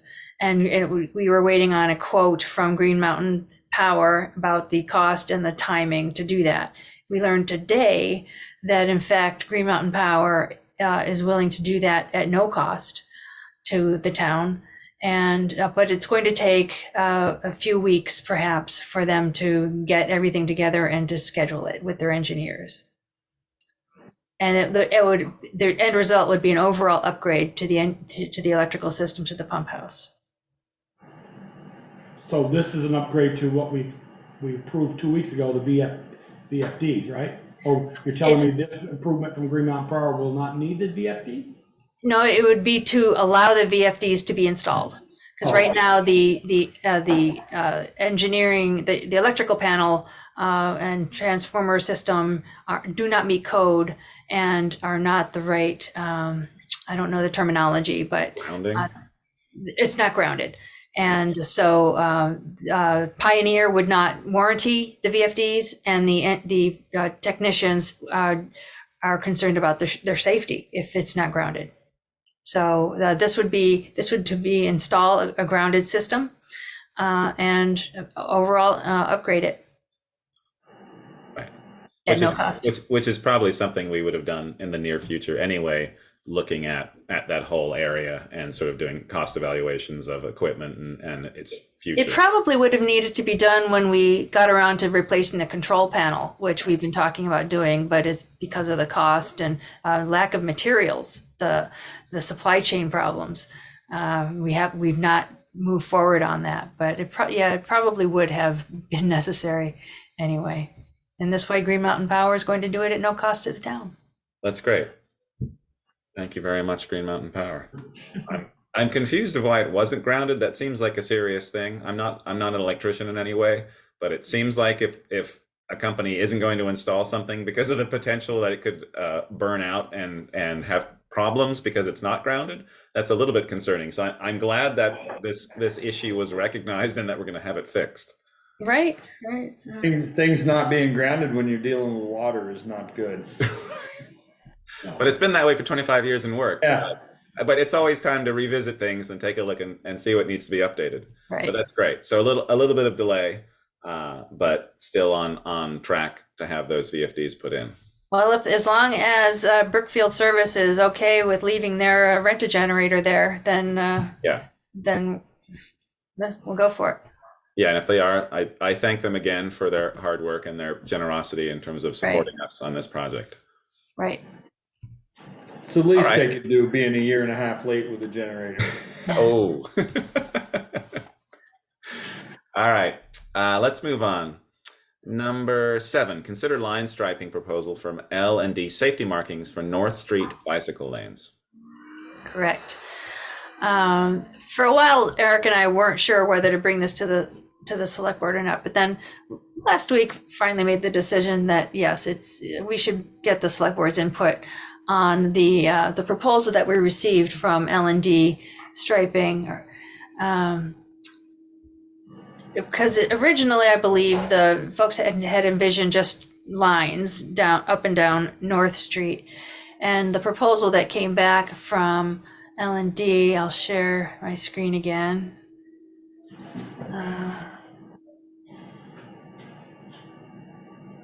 Can you see this one?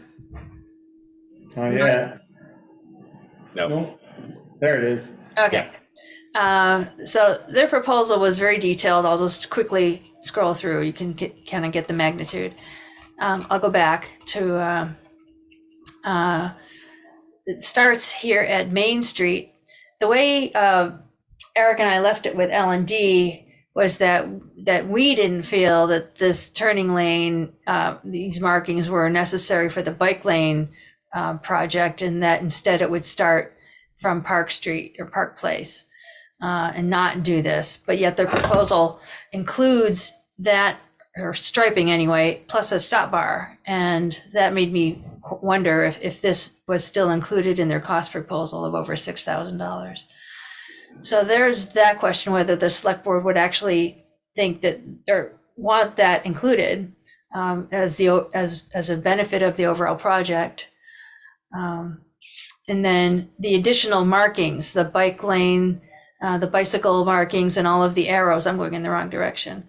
The different street crossing symbols, which is what gave me kind of the idea back on Airport Drive about those different crossing symbols, whether that was an option for a crosswalk. But so again, a lot of symbols, a lot of arrows as part of their proposal. And so a question to the select board is, do you feel that those are all what you had in mind? And I can't say whether L&D included all of these because maybe it meets a particular design standard, which probably it does in some way, but it's not something that Eric and I are well familiar with. So Well, I know originally we were just looking for the stripes, and then Eric was gonna get the oh, right. the stencil and stencil in the bike lane. They've included that in their. I know, I'm just trying to be clear. Right. Well, thank you for that clarification. No, which stencil? Just the bicycle symbol or the arrows too? Everything. So the crosswalk, blocks, and the bicycle symbols on the pavement are painted. The signs themselves, that's something that we would have to get. They don't supply the signs. Right. Yeah. Right. I gotta ask the question, so that one that says bike lane, above R3 is 17, that's gonna be a sign on a post, correct? Correct. Do we want that whole village street? We've been trying to have less Signage. signage. All the way up through there? Honestly, What about the one that's down by the Lawyer's Park that says, correct me if I'm wrong here, bicycle lane, whole lane now, or? bicycle lane use all. Roadway they lane. use whole lane. Why isn't that just good enough for North Street? I guess I have to ask. One on the end and. Well, the only reason it's on, I think it's on that by Lord's Prairie Rock. It's going up the hill? It's because there's not enough room there to put a bike lane. Right. Right. Not enough room there to pass a bike. Exactly. So the bike has the opportunity to stay in the middle of the lane if they feel more safe, so the cars don't go around them. And then once they get up on top, then they revert back to being on the side of the road. So who put those signs in? State did. The state did? Yes, when they went through and did the paving project, they put them signs up. Right. I'm just not sure I want one of them on every corner. I don't think you need one on every corner, in my own opinion, if you got them painted in the bike lane. Right. All the bike symbols. Yeah. Yeah. I mean, to me, that's a lot of signs. Yeah. And a lot of symbols and a lot of paint. Has this proposal been sent to the Bicycle Pedestrian Committee? I don't believe it has. Okay. Fairly recent. I would like them to look at it before we make any decision. Eric, do we have time? Because L&D was on a particular schedule. I sent it to them already to get us on the schedule to get it done. I don't know how much longer you want to play around with it. If you don't want it done this year, then I can call and cancel it. I personally, before they can get here, it's gonna be the first part of September. My guess is You're at probably, school. yeah. You're at school. I personally would like to wait, if we're gonna do this, I would like to wait and not spend the $6,000 till spring and have it fresh. Those lines are not gonna be very fresh come spring. Well, that's something that you're gonna have to do every year. It's not Right. something that you're gonna be able to do once. Well, that's why I'm saying, if they don't get them till the middle of September and two So months later, the you- bikes are put away, theoretically. Theoretically, then you're gonna have to do them in June, or schedule them next year in June. May or early May, first July, part of June. well, no, Yeah. it would have to be after July 1st when the new fiscal year starts. Well, use your $6,000 this year, use it in the spring, that's still Yeah, the yeah, same. yeah, no, I understand that, but I'm saying if you did it now, or relatively soon, you wouldn't be able to do it again until after. Right, July. that's what I'm saying, don't do it now. Do it in the spring. if we're gonna Yeah, do it. while I support this, I am hesitant because it's $6,600 to put lines on the street that we have to paint every year. Like, that's a big chunk of money to do this. And I guess I want more information from the Bicycle Pedestrian Committee that we have about the usage of bikes on these roads. And the reason I say this, I'm not against this, but I do feel that other projects that were brought to our attention in other areas, in my mind, are more of a priority, especially Pine Street and the amount of use that gets. And we're obviously discussing that in terms of how we could stripe that and warning the public and things like that. But also there's the discussion of putting stop signs on Pine Street to be able to slow traffic down. Like, for me personally, I feel that that's more of a priority area. And I emailed this to Chris, the head of the chair of that committee, and asked for sort of his comments. But I would like them to look at it first and maybe get their opinions, because it does seem it's a lot of money, and B, as Joel said and Peter said, it's a lot of signs. Like, that's a very busy area that we're putting a lot of these signs onto, and the road markings. Like, I feel there's a lot there. And we did talk about Eric maybe handling, or the Public Works Department handling part of this. And if you take out like the painted arrows, bicycle symbols, and painted sharrow, which I guess is over the crosswalks or by the crosswalks, that's like $3,500 right there off of that. But Yeah, we could probably get away with just putting the fog lines in. And that's gonna define the traveled portion for the vehicles. Yeah. They're not, just because there's a bicycle symbol there, doesn't mean the people are gonna stay out of that area. Right.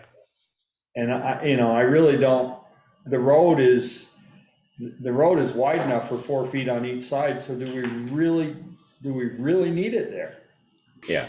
Could people confuse the 4-foot widths as parking areas? They could. And perhaps that's why the symbols would be useful. That's interesting. Yeah, on street parking. Yeah. Well, it's only 4 feet, so they wouldn't be able to get off of the, without either on the curb in the first section or out on somebody's lawn in the second section. I've seen it. Yeah, but I think if we have some of those bicycle stencils in there, that makes it a little more clear that it's for bikes than not for parking. And I'm thinking of, I think I mentioned this last time we talked about this, but like Williston Road now has that bike lane, which again, I can't imagine riding a bike on myself, but it gets a lot of use. I've seen bikes on it almost every time I've been there. And I don't recall seeing a lot of signage other than what's on the road there, is my point. I have a concern, Valerie, in your epistle here, it says that it's gonna go to Pine Street. That street narrows up a little bit there because it's got a curve on Fitch Avenue North and got a little bit of curve on Fitch Avenue South on the east side. And then you got the bank coming down from Jim Peabody's and there. That road is a little narrower there. I'm concerned about running it all the way to Pine Street. You get 4 feet on each side, Joel, with a 10-foot lane. With a 10-foot lane. With a 10-foot travel lane, there's 4 feet on each side of the road for that. And then, of course, the more that you come down towards the light, the wider the road gets. You know, we got It ends up excavator. being a wider lane. We got excavators on that end of town that, have equipment trailers and stuff, and 10 feet, it's crowded for them. Oh, I agree. Well, they're not gonna go that close to the, hopefully that close to the biker anyway. They're gonna swing over the yellow line. They can't. Yeah, But They stay in their can't, lane, no. that's Yeah. tight for that. well, you gotta be 3 feet away from the bicyclist. Right, you got it 4 feet. Or 4 feet, whatever it is. It's up to you guys what you wanna do. Do you have to be 4 feet away from them if they have their own lane? The law says gotta give them 4 feet. I believe you do. So we're not gonna gain anything by putting a 4-foot lane up through there. If they're riding on the white line, you still gotta go 4 feet over the yellow line. Yeah. Jessica mentioned in the comments, Jessica Teets, that Jonathan Weber at Local Motion would be able to tell us what signs are needed, whether they're physical signs or sprayed signs. So I think let's share this with the bicycle committee and get their feedback, and maybe run it.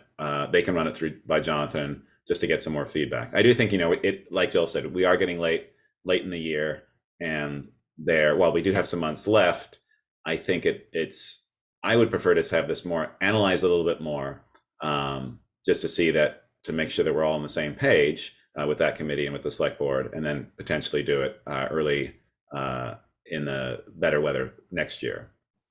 And also think about the list. Yeah, and also think about the future in terms of if it's really going to cost us $6,600 every year to do this, because I know people are going to have concerns about that. It's a good chunk of money, and this is just one part of potentially a number of different projects that the ad hoc committee and the official committee are looking at in terms of improving the quality in the town. But we sort of have to balance those out. What is going to be the most needed in the community? And I'd love to get more bicycle travel sort of knowledge along North Street, and even the concerns of cyclists. Like, are there concerns where these lanes are going to be appropriate, or do most cyclists feel that because of the width of the road and because of travel and traffic, there aren't those concerns? Doing with them when they get to Pine Street, we're just letting them go because the road isn't wide enough to put the stripes in. So yeah, I think we should be concentrating on some problem areas rather than an area where the road is wide enough so that, in my mind, it's not an issue. Right. If you did a 10-foot lane from Pine Street down, it ends up reverting back to a 3-foot bike lane on each side versus a 4-foot bike. Down the Plank Road. I didn't measure all the way. I measured down to Bill's. I measured right there, and I gave you a 3-foot lane on each side if you did a 10-foot travel lane. It might be interested to know what the bicycle travel companies, they may say, we'd rather have a bicycle lane on East and West Street. Yeah. West Street. Yeah, could. Yeah. I mean, my only thing with this is what you guys wanted me to do when I did it. Oh, if we're not blaming you, I'm not. No, but then you guys keep putting it off. So we put off Pine Street, and now we're putting this off. Well, I'd rather take the time and get it right than to put the lines on the road and not want them there. I just wish I didn't. L&D has been, barking at the bit to get on the schedule, because I've had them give me quotes, and then I've changed the quotes to accommodate, and now now I got to go back to them and tell them, never mind. Yeah, and I apologize for that, Eric. I think we were excited to what the ad hoc committee brought to the table and the recommendations, and I think just as time has passed and the reality and the cost, at least, and I'm speaking for me personally, not for the board itself, it's just I feel that we just need, as Peter said, we just need more thought, and we want to make sure we're doing the right thing. And I think having the official committee to be able to study that, I think is going to be our benefit. But yes, we've sort of been, unfortunately, it's you have been the brunt of this, unfortunately, because you've been dealing with this. And I apologize to you. And that's fine. I'll just call them tomorrow and just say, as of right now, they're looking into alternatives and probably looking at next spring. To be doing it, which is fine. But the only thing is with the money part of it, I told you up front that this is going to be an every year cost. Yeah. So it's going to be, if it's something that you guys decide you want to do, which I'm okay with, of course, it's just gonna be an every year cost to the line item. You're Yeah. gonna put it in the budget. It's gonna be budgeted every year for that paint. Yeah. I mean, and this is just a small section of road. I mean, if we're thinking about doing Pine Street, and let's say we go ahead with that and we have a plan, that's another thing that's potentially, depending on how we stripe it and how we paint it. That's We're up another to probably $100,000 a year in line striping for bicycles. I mean, I'm sure that's the budget for a lot of cities and larger towns. Yeah. Yeah, you'll push 20,000 every year for line striping. Yeah. If you do everything. Yeah. Yeah. Yeah. And then your budget jumps considerably with that. But perhaps one thing we can answer tonight is whether the select board wants to include this section of North Street as part of the plan, because it really has nothing to do with bicycle travel, as far as I can tell. And I believe these stripes are included in the cost estimate, because they talk about a stop bar. Yeah, Valerie, I don't know if they are, to be honest with you, because them that are on there are what's existing on the road now. So they may have just highlighted them, Okay. to show what's on the road as of right now. And maybe they are gonna paint them to refresh them, I don't know, I did say in the quote, and I did send them an email asking them, but they haven't got back to me yet. Eric, you usually do that stop bar little anyway, don't you? Yeah, I do the stop bars, I do the hash marks if they need it. And the 2 arrows. Well, And, well, I don't have an arrow stencil, so I can't do the arrows, but It I says, can do everything that's straight with our sprayer, and I do it when it needs to be done. it says it ends there and it starts there, so. Right, so I'm assuming they just highlighted what we already have painted in the road. So they're starting at Park They're Street. starting going out, north. yeah. Okay. I said, I just want to clarify, though, so Right. that the That's- select board that's would good. not expect this area to be included. and they haven't emailed me back That's yet, correct. the answer, so. Okay. And I do think, since we already do some of the symbols ourselves, or at least, lines and things like that, I do feel it might be beneficial for us to invest in stencils for our arrows, bicycle symbols, and the Sharrow perhaps, and have the Public Works Department do it if Eric feels that that's a viable thing for that department to do. We can do it, it's just gonna be, well, it's gonna be more paint, I'm gonna have to buy more pails of paint, and then of course the stencils. Yeah. So it is doable. Okay. I don't want to do it where it's just like, no, in terms of like our manpower and our time, it's adding too much. We need another person to be able to do this. But it seems like it's always going to be cheaper for us to be able to handle as much as we can, especially going forward. And we're thinking about implementing a lot of this, or at least some of this around town. There's always going to be stuff that we're unable to do. Once we get the new guys up and running and trained, it should go a lot quicker. Okay. Stuff should start picking up in pace. Yeah, feel free. I mean, Eric, again, I apologize for sort of like us going back and forth on this, but feel free to say it was the select board's decision to sort of to hold off on this because of questions that were raised at this meeting. Yeah, I'll call Alex tomorrow and talk to him. Okay. The agenda. Okay. All right. So I guess this will be a continuing discussion. I think the next stage would just be to throw it to the bicycle committee and just get their comments on it, and maybe I'll join them in their next meeting, and I can sort of bring our discussion that we had this evening to that meeting, if that's okay with the board members. Someone able to forward that design tool? Because Valerie also has you still have the first design, Valerie, that they sent us? Did I forward to you? I probably do. I don't know how this one is different. The first one is with the green. Oh, that's right. It had green markings, green paint. Yeah. Oh, interesting. Maybe if you could forward both designs to the committee, they could look them over. That'd be great. Yeah, that's a good idea. Oh yeah. Okay. It bumped it up another $8,000. Wait, so what was that? Put the green on it, bumped it up another $8,000. It was about $14,000. For green paint. Do it with the green. Got my mind made up now. Interesting. Okay. All right. Great. Thanks for cluing us in on that. All right. Well, let's move on then. Let me see if I can find. Here we go. So we've got that. All right. Next item, number 8. Again, talking about roads in town. Consider lowering the village area speed limit to 25 miles per hour. This is on the agenda because Joel specifically asked that it be on the agenda.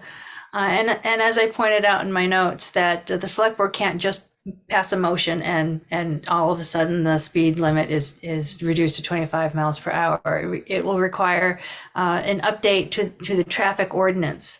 And I think I included copies in your packets and online, or at least links through the TA report. So that requires a public notice, and then whatever amendments get passed, they need to be published in the area newspaper and posted around town for 60 days.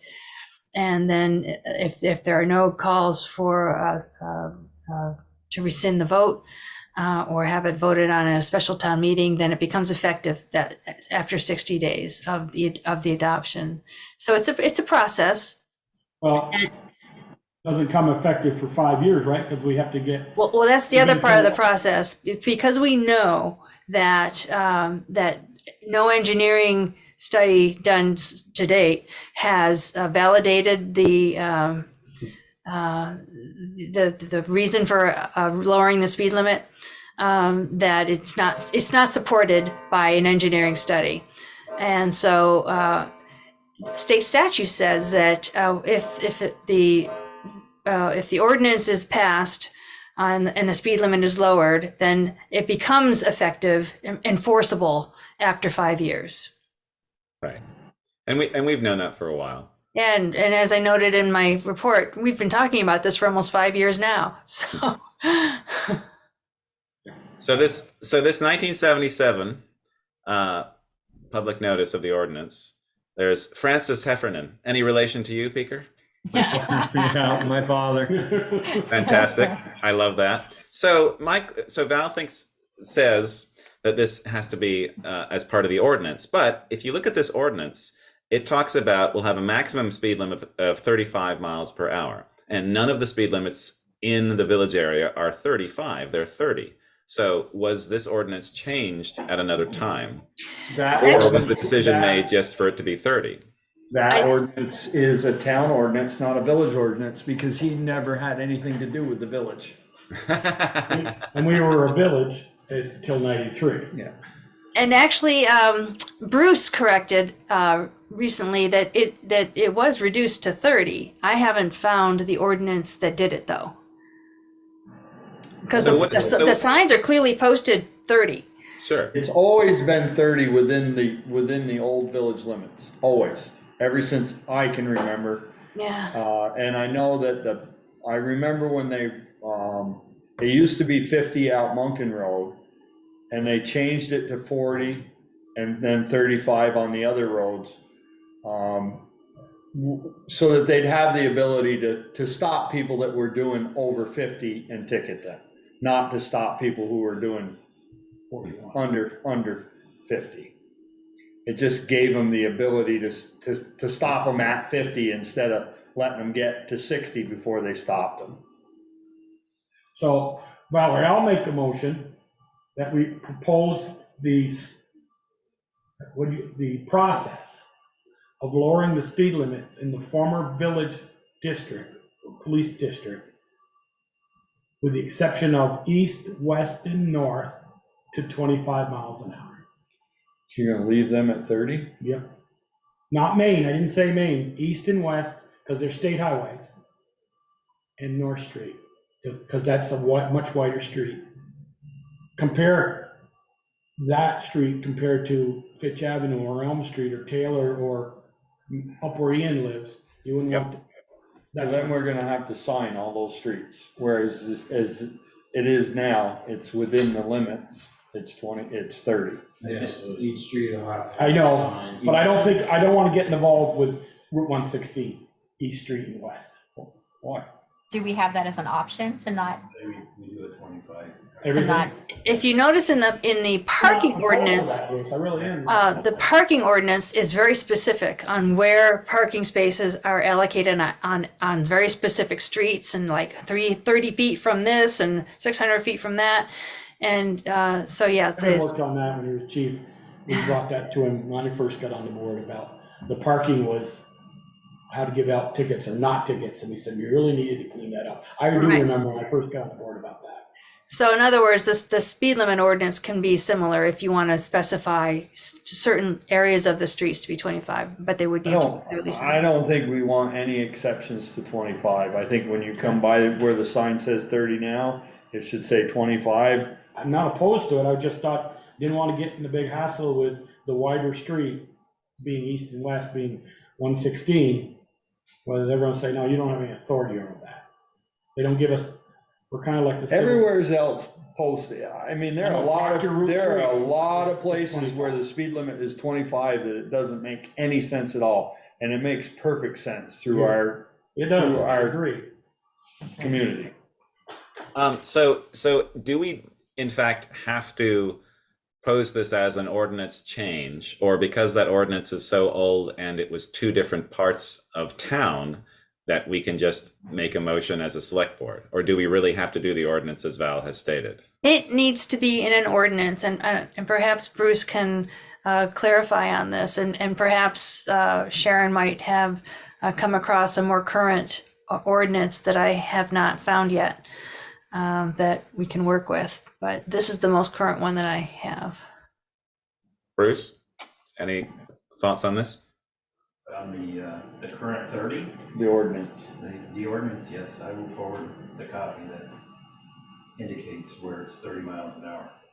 We have to have it for court when we go to traffic. But there is one that exists for the village, or the former village, that's 30 miles an hour. I would prefer we drop it to 25 the entire. So then I could make the motion that propose lowering the speed limit in the former village or police district to 25 miles an hour. Yes. Okay. All right, that sounds good. So we have a motion for that from Joel. I'm going to do a quick search of my email because Bruce just triggered a recollection. He might have actually forwarded that to me somewhat recently, and I lost track of it. Can we continue with the motion, or? I'll second it. Okay, so we have a motion and a second to update the ordinance for the former village area, the police district, to reduce the speed from 30 miles per hour to 25 miles per hour. Any further discussion on this? And now, Val, if you have questions or comments. When do I need to get the signs? You got at least 60 days. 60 days. I think I actually got to be a public hearing. Okay. Public Do hearing. they have to say like 25 within the Except limit? posted. Or does it just need to say 25? I think got ones that say 25 now. I think they have I to think say, those could be at various places, but the ones, I think Entering. the four entrances you want. That say within the limits or Yeah. something like that? Okay. within the village limits 25 unless, Well, I can't say village. or village, it can't say, 25 unless otherwise posted, because you've got a 40 on Moncton Road, you've got a 35 or 40 on Hewitt Road, you've got 35 on Plank Road. Plank and North, or excuse me, Lower Notch Road. So 25 I think they have to say with the except where otherwise posted. Okay. I mean, I think we have very good support for this. I know that multiple select board members support it. I know a lot of people I've talked to in the community support it. I know that Bruce supports it.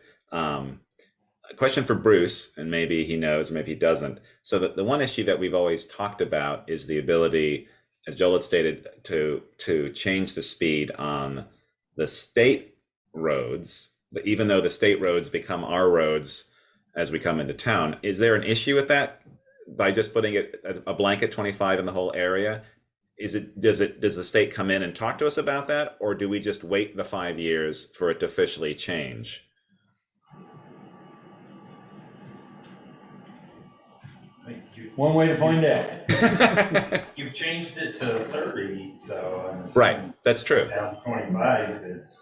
Okay. Well, we don't But know. it will not be enforceable until the 5 years is up. But we don't know in Bruce, go on, Joel, sorry. We don't know in 77 that they might have an engineer study that said, we recommend 30. So then it didn't have to wait to 5 years. That was the select board. Yeah, the one that he was The talking one, about. that was the We select didn't board, need that an was, engineer then. and, well, what I'm saying is that was the select board and not the trustees. You had both bodies at that time. The select board had no jurisdiction over the village. And Francis was on a select board member, not. Yeah. He was never a trustee. No, I realize that. What I'm saying is, in 77, they made it change it from 35 to 30 because they had maybe they had an engineer study, I doubt it. They didn't, have to have an engineer. the one that he read had nothing to do with the village. Because we had an engineering study and they said, well, they don't recommend, or they, not recommend. We don't want a 25-mile-an-hour zone. That's true, and that's why I was sort of raising that. But I guess we just lower it. So the question, Peter, I have for you, maybe you know. So if the 1977 ordinance isn't for the village area, Correct. but if it's for the town, that this has also changed because it isn't 30. Oh no, maybe it is 35. No, it's all 40 coming into town, right? On Moncton Road is 40. Yeah, But it's all 40. the other, Isn't it 40 on Hewitt as well, or is it all 35? it's all 35 except for Burpee and Moncton. Burpee and Moncton are 40. Okay, interesting. All right, so you're right. It is for the town, and so is there a document that speaks specifically to the village, or what was the village? I just found a document, Ooh. but you'll be surprised when I share it with you. It's 70 miles an hour in the village. No, it's 1957. Good So- year. Good year. Can you see this one? Aw. Wow. Okay. So it's Village of Bristol. Okay, Yeah. and there are the trustees, and there it is. So that's great. Speed limit. 30, it was done in 57, not. Wow. But then it was increased to 35 in 1977. No, because it's different. Oh, That particular document road, isn't talking about the village. There were two different things. That was a town. They were entirely separate. See, I see. Right. Got it. So when would this new signage go up? How does that happen? After the 60 days, After this- and it becomes, the ordinance is in effect. Whether it's Okay. enforceable is another question, but it'd be in effect. Valerie, after the 60 days of the vote tonight, or it's 60 days after the public hearings and I think Eric's suggestion is a good one. We've been at it this long. I think putting it on as a clear public notice to people as a hearing and soliciting public comment would be a good idea. And then we'll have this document and it'll be, the proposal will be to specifically amend a specific document. Can you go down a little bit further? I see Fred Jackman there. I want to know who the others were. George Smith. And George Smith and. Oh, Sergeant. No, it's not Sewell. George. That's a good name. Suel. Sewell. It's not, that's Wilford Smith. That was hacked. So he was the manager, but was he No. the manager for the village too? He was, but not that time, not in 57, jerk. So that was a. Was he on the, He was a village trustee. he was a trustee? There was 3 of them. Yeah. For real. Where did you find that document, Val? Like, how did you get that?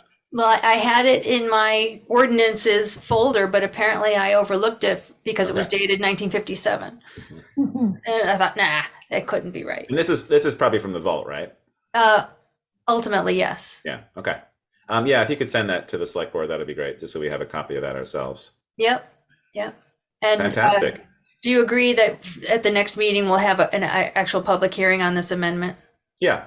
Okay. I think that's the way we have to proceed. If this is an ordinance that we're updating and Right. it's been in place since 1957, Right. and we need to update it, then that's the way we update it. And I Okay. think Joel's proposal is sound, and we'll just vote on beginning that process. I wouldn't mind having 2 public hearings, just during a selectman meeting. Draft it twice, the next one and then one in the early September meeting. And then we cover all our bases to know we did it twice. Okay. It's a good They idea. responded. Okay. All right, that sounds good. All right, so we had a motion and a second. Any further discussion? All right, all those in favor say aye, raise your hand. Aye. All those against, nay. Motion carries. Great, thank you. All right, it's a bit of work, You but read that? A person who violates a special regulation as to the operation of driving a motor vehicle shall be fined or imprisoned according to this section. Dang. Wow. They did that. they were tough back in '57. How big is our jail? Just two. I, from Madison County Regional Planning is, could we check with the state? Do we have the authorization to change 116? Class one, you have the class one highway, and it's supposed to be a joint effort between you and the state, so I think I can't be sure. I think you might, but. Who do we contact? The sign when you get there says state highway and. Right. Yeah. Class one portion, you should. It's our road. It actually acts. Our road until we want to do something with it. No, I know. Yeah. Well, like, I guess, like you said, I think we just find out. We want to do this. We've been wanting to do this. We for a change long the signs time. and wait for them to come and tell us we can't. Yes. Ashley Atkins is your district tech. Ian DeGute is the guy who kind of handles all that stuff. But I suspect they're going to say class one. It's up to you. Okay. One thing is if you're changing the limit by more than 10 miles an hour, they do suggest you have some warning signs in advance. Yeah. Interesting. You might be We'll do it a surprised. mile at a time. Go ahead, You might be surprised to know that Bristol actually has an ordinance regulating local enforcement of speed limit on state highways. And I think I might have included a link to that in your notes or in the notes. Yeah. But All right. That's the one. Remember when I questioned whether we got the ticket money for writing tickets on state highways? Because of that ordinance. That's when Bruce brought it to us, because of that ordinance, we do. East Street, even though it's on 116, we get the money, not But the East state. Street is considered a local road. Huh. Okay. And North 116, once you get past Rockydale, that's state, so it's local basic rule. The 40 is still going to be a local. So if you write a ticket when you're patrolling Polar Slack somewhere, That's a local basic rule. that money comes to us or them? I guess more of it comes to you. I don't focus on the money. Oh, no, I know, I don't mean, is that what that rule is? Is Yes, that the what that? rule is supposed to be, the local basic rule is more supposed to come to the town. We get money. If he writes a ticket there, we get money. It's not like we get left in the. Right. Okay. Yeah, and that's that document that I was talking about. So essentially, if it goes through and hopefully gets approved or gets voted on, it will be going from like a 40 mile an hour as we're coming in from Rockydale. It's going to go from 40 to 25 as we get into the top there. So that's the start of our Route 25. 3 in Proctor Village, it goes from 50 to 25, just like that. The recommendation that you. Route 7 in Wallingford goes just like that, and down to 25, and the constable sits right there, let me tell you. Right. 16, when you go north 116. But they're 30. Goes from 50 to 40 to 30. I mean, within 100 feet, 200 feet, and just, the signs are up. It just drops quick. Okay. Well, great. Well, thank you for asking that to be put on the agenda, Joel. I appreciate that. I've been wanting to tackle that for a while, so I think this is great to be able to start that process. And hopefully it won't take 5 years for us to do it. no, we're on a roll now. Good. That's great. All right, let's move on then. Number 9, American Rescue Plan Act, the ARPA, the funding update. Well, as I mentioned in my notes, things are in full swing among the committee members to solicit public input through a survey, through postcards, through one-on-one contacts, and they're really getting into gear for free spaghetti dinner on September 8th at the school. A lot of the details are falling into place. You're going to see a lot of advertising coming out about it. So that's going to be an interesting way to get public feedback. The postcards are bringing in a lot of interesting input. Porter Knight volunteered to go through all of the responses from all of the sources and kind of compile them in some way that we can put it together. I thought she might be here tonight to provide a little bit more backup, but that's pretty much it at this point. Oh, the other thing that they began to do is criteria. Okay, so we've got all this public feedback. What criteria are the committee going to use to funnel the suggestions down into something that they can bring forward to the select board as a recommendation? So they've begun to think about it, and they're going to be continuing that at their next meeting. They're taking, I believe they're taking August off, but no, I think it's later in the month in August. It's not the first, or in September. It's not the first meeting of September because of the holiday. Okay. All right. Excellent. Thank you very much, Val. Item 9.1, I guess, meeting minutes approval. What do we have? We have June 13th, is that correct? Just June 13th, that was out this morning. Okay. Have people had a chance to look at that? Darla or Pika or Jill? No. Okay. We've had comments. Darla, did you look at that? I can't remember. Just the beginning of it. I didn't have a chance to look at all of it. Okay. Do we feel comfortable approving it? Do we want to wait until next week or next meeting? Sorry. So wait. It's got my edits and Michelle's. Make a motion to approve the June the 13th minutes. Second. Motion is second. Any further discussion? All those in favor say aye. Raise your hand. Aye. All those against, nay. Thank Motion you. carries. Okay. Number 10, authorize accounts payable warrant. Any liquor licenses?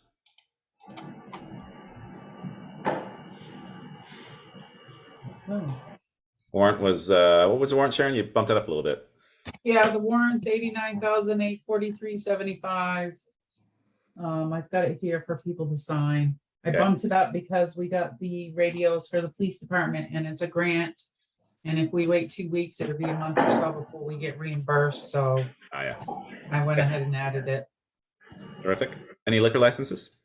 It looks like there was supposed to be an event tonight at the park, but they canceled it because of rain. And I just got at 7:15, one of those special events from the people that have been doing it to do it next Monday. It's the only thing I have. Okay. All right. Sounds good. All right. Select board roundtable. Darla. I do not have anything for this evening. Okay. Speaker. I'm good. Jill. Yeah, I just I stopped and checked that tree out. Kevin Hansen did the trimming. Doesn't look too bad. You pull up the stop bar, you can look to the north past his driveway. So I thought that was a good start. Excellent. He did leave the things out there, and I talked with Eric, and Eric said they'll stop, pick the brush up. They're out there? Yeah. Okay, I'll get And them. then, I'll get them tomorrow. across the road from there, Eric, Where are we now? Spring Street? no, we're on Pleasant Street. If you stopped at the stop bar, if you look right over your back window, that tree right there in the green space is all dead, that old maple right there. I don't know if there was any concern of that or. That one there I'm taking down this year. Okay, and that's all I had. Okay, great. And I don't have anything.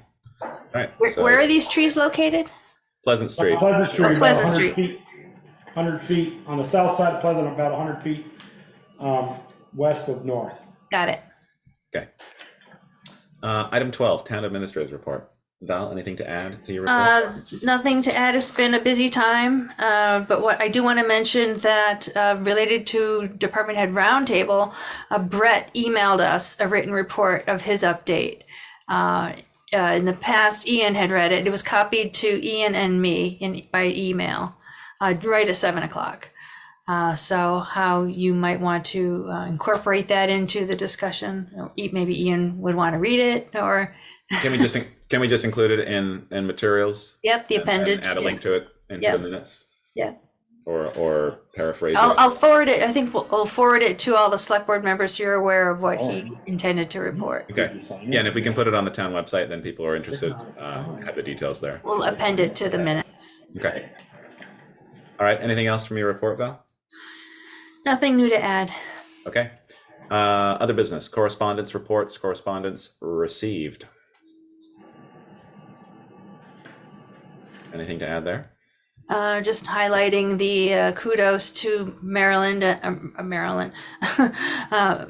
Meredith and the rec department for all the programming, and also feedback from Aegis Renewables regarding the final cleanup at the solar site Great. and the trash removal. Right. So they got a little bit more to go, and then that project will be done. And people who have the solar, we received an email saying that they're aware of some of the panels were hit, and they're in communications with the school to potentially put up higher netting. They were talking about, it was really interesting. It's the way that it's a very analytical way of looking at it. It was like a certain percentage of like really good hitters or really good pitchers or something that was the cause for the balls to go over. I love the way that they phrased it. And then Very strengths based. they're looking at the panels, and then they're looking at the production of the panels, even though they have been hit. And so we're waiting to hear back. So, and I don't know how they determine whose panels got hit and whose didn't get hit. I guess we'll find out. But yeah, I guess they're looking into that to hopefully prevent future balls from hitting very expensive solar panels. Are these tennis balls, golf balls, baseballs? Probably baseballs, potentially softballs, I guess. Okay. Okay, thank you. Probably baseballs. The Enough of a ball to break the panel or to crack it. So. Yeah, it must be baseball. Yeah. It was baseball field. Yeah. Just Ian and Darla, there's pay orders here from July 12th through the 22nd. There's 4 of them here, different pay orders that still need your guys' signature. Oh, I haven't signed those? Oh, I missed. I signed stuff a week ago, or 2 weeks ago. Okay. I'll try to come down tomorrow. I will be there tomorrow, so I can sign. Missed those. All right. Anyway, so. Super. Thank you. Do we have executive session tonight, Val? Well, without Michelle here, the purpose of the executive session was to continue discussion of the police union proposed contract. Oh, yes. And Michelle has been an active participant in those discussions. And I feel a little uncomfortable proceeding without her involvement, if we can. Thank you. All right. Then I guess. Unless Bruce has another, has a different approach. I can put my motion back. He didn't get a second. He just seemed to be done here too. Okay. Okay. I don't know. All right. Well, Adjourn. so we'll revisit that at the next meeting. Okay. All right. No executive session. Is there a motion to adjourn? Joel made it. I seconded. Already done. All right. All those in favor say aye. Raise your hand. Aye. Thank you, everyone. All those against? Motion carries. Thank you very much, everyone. Have a lovely week. Stay out of the heat. I don't take those. Peter, you shut that down? That's not the orders. What they didn't sign? Huh? Well, stuff they didn't sign. No, that's not the orders. That way you don't have to worry about digital. There's a copy. There you go. Thank You you. can make notes. Thank you.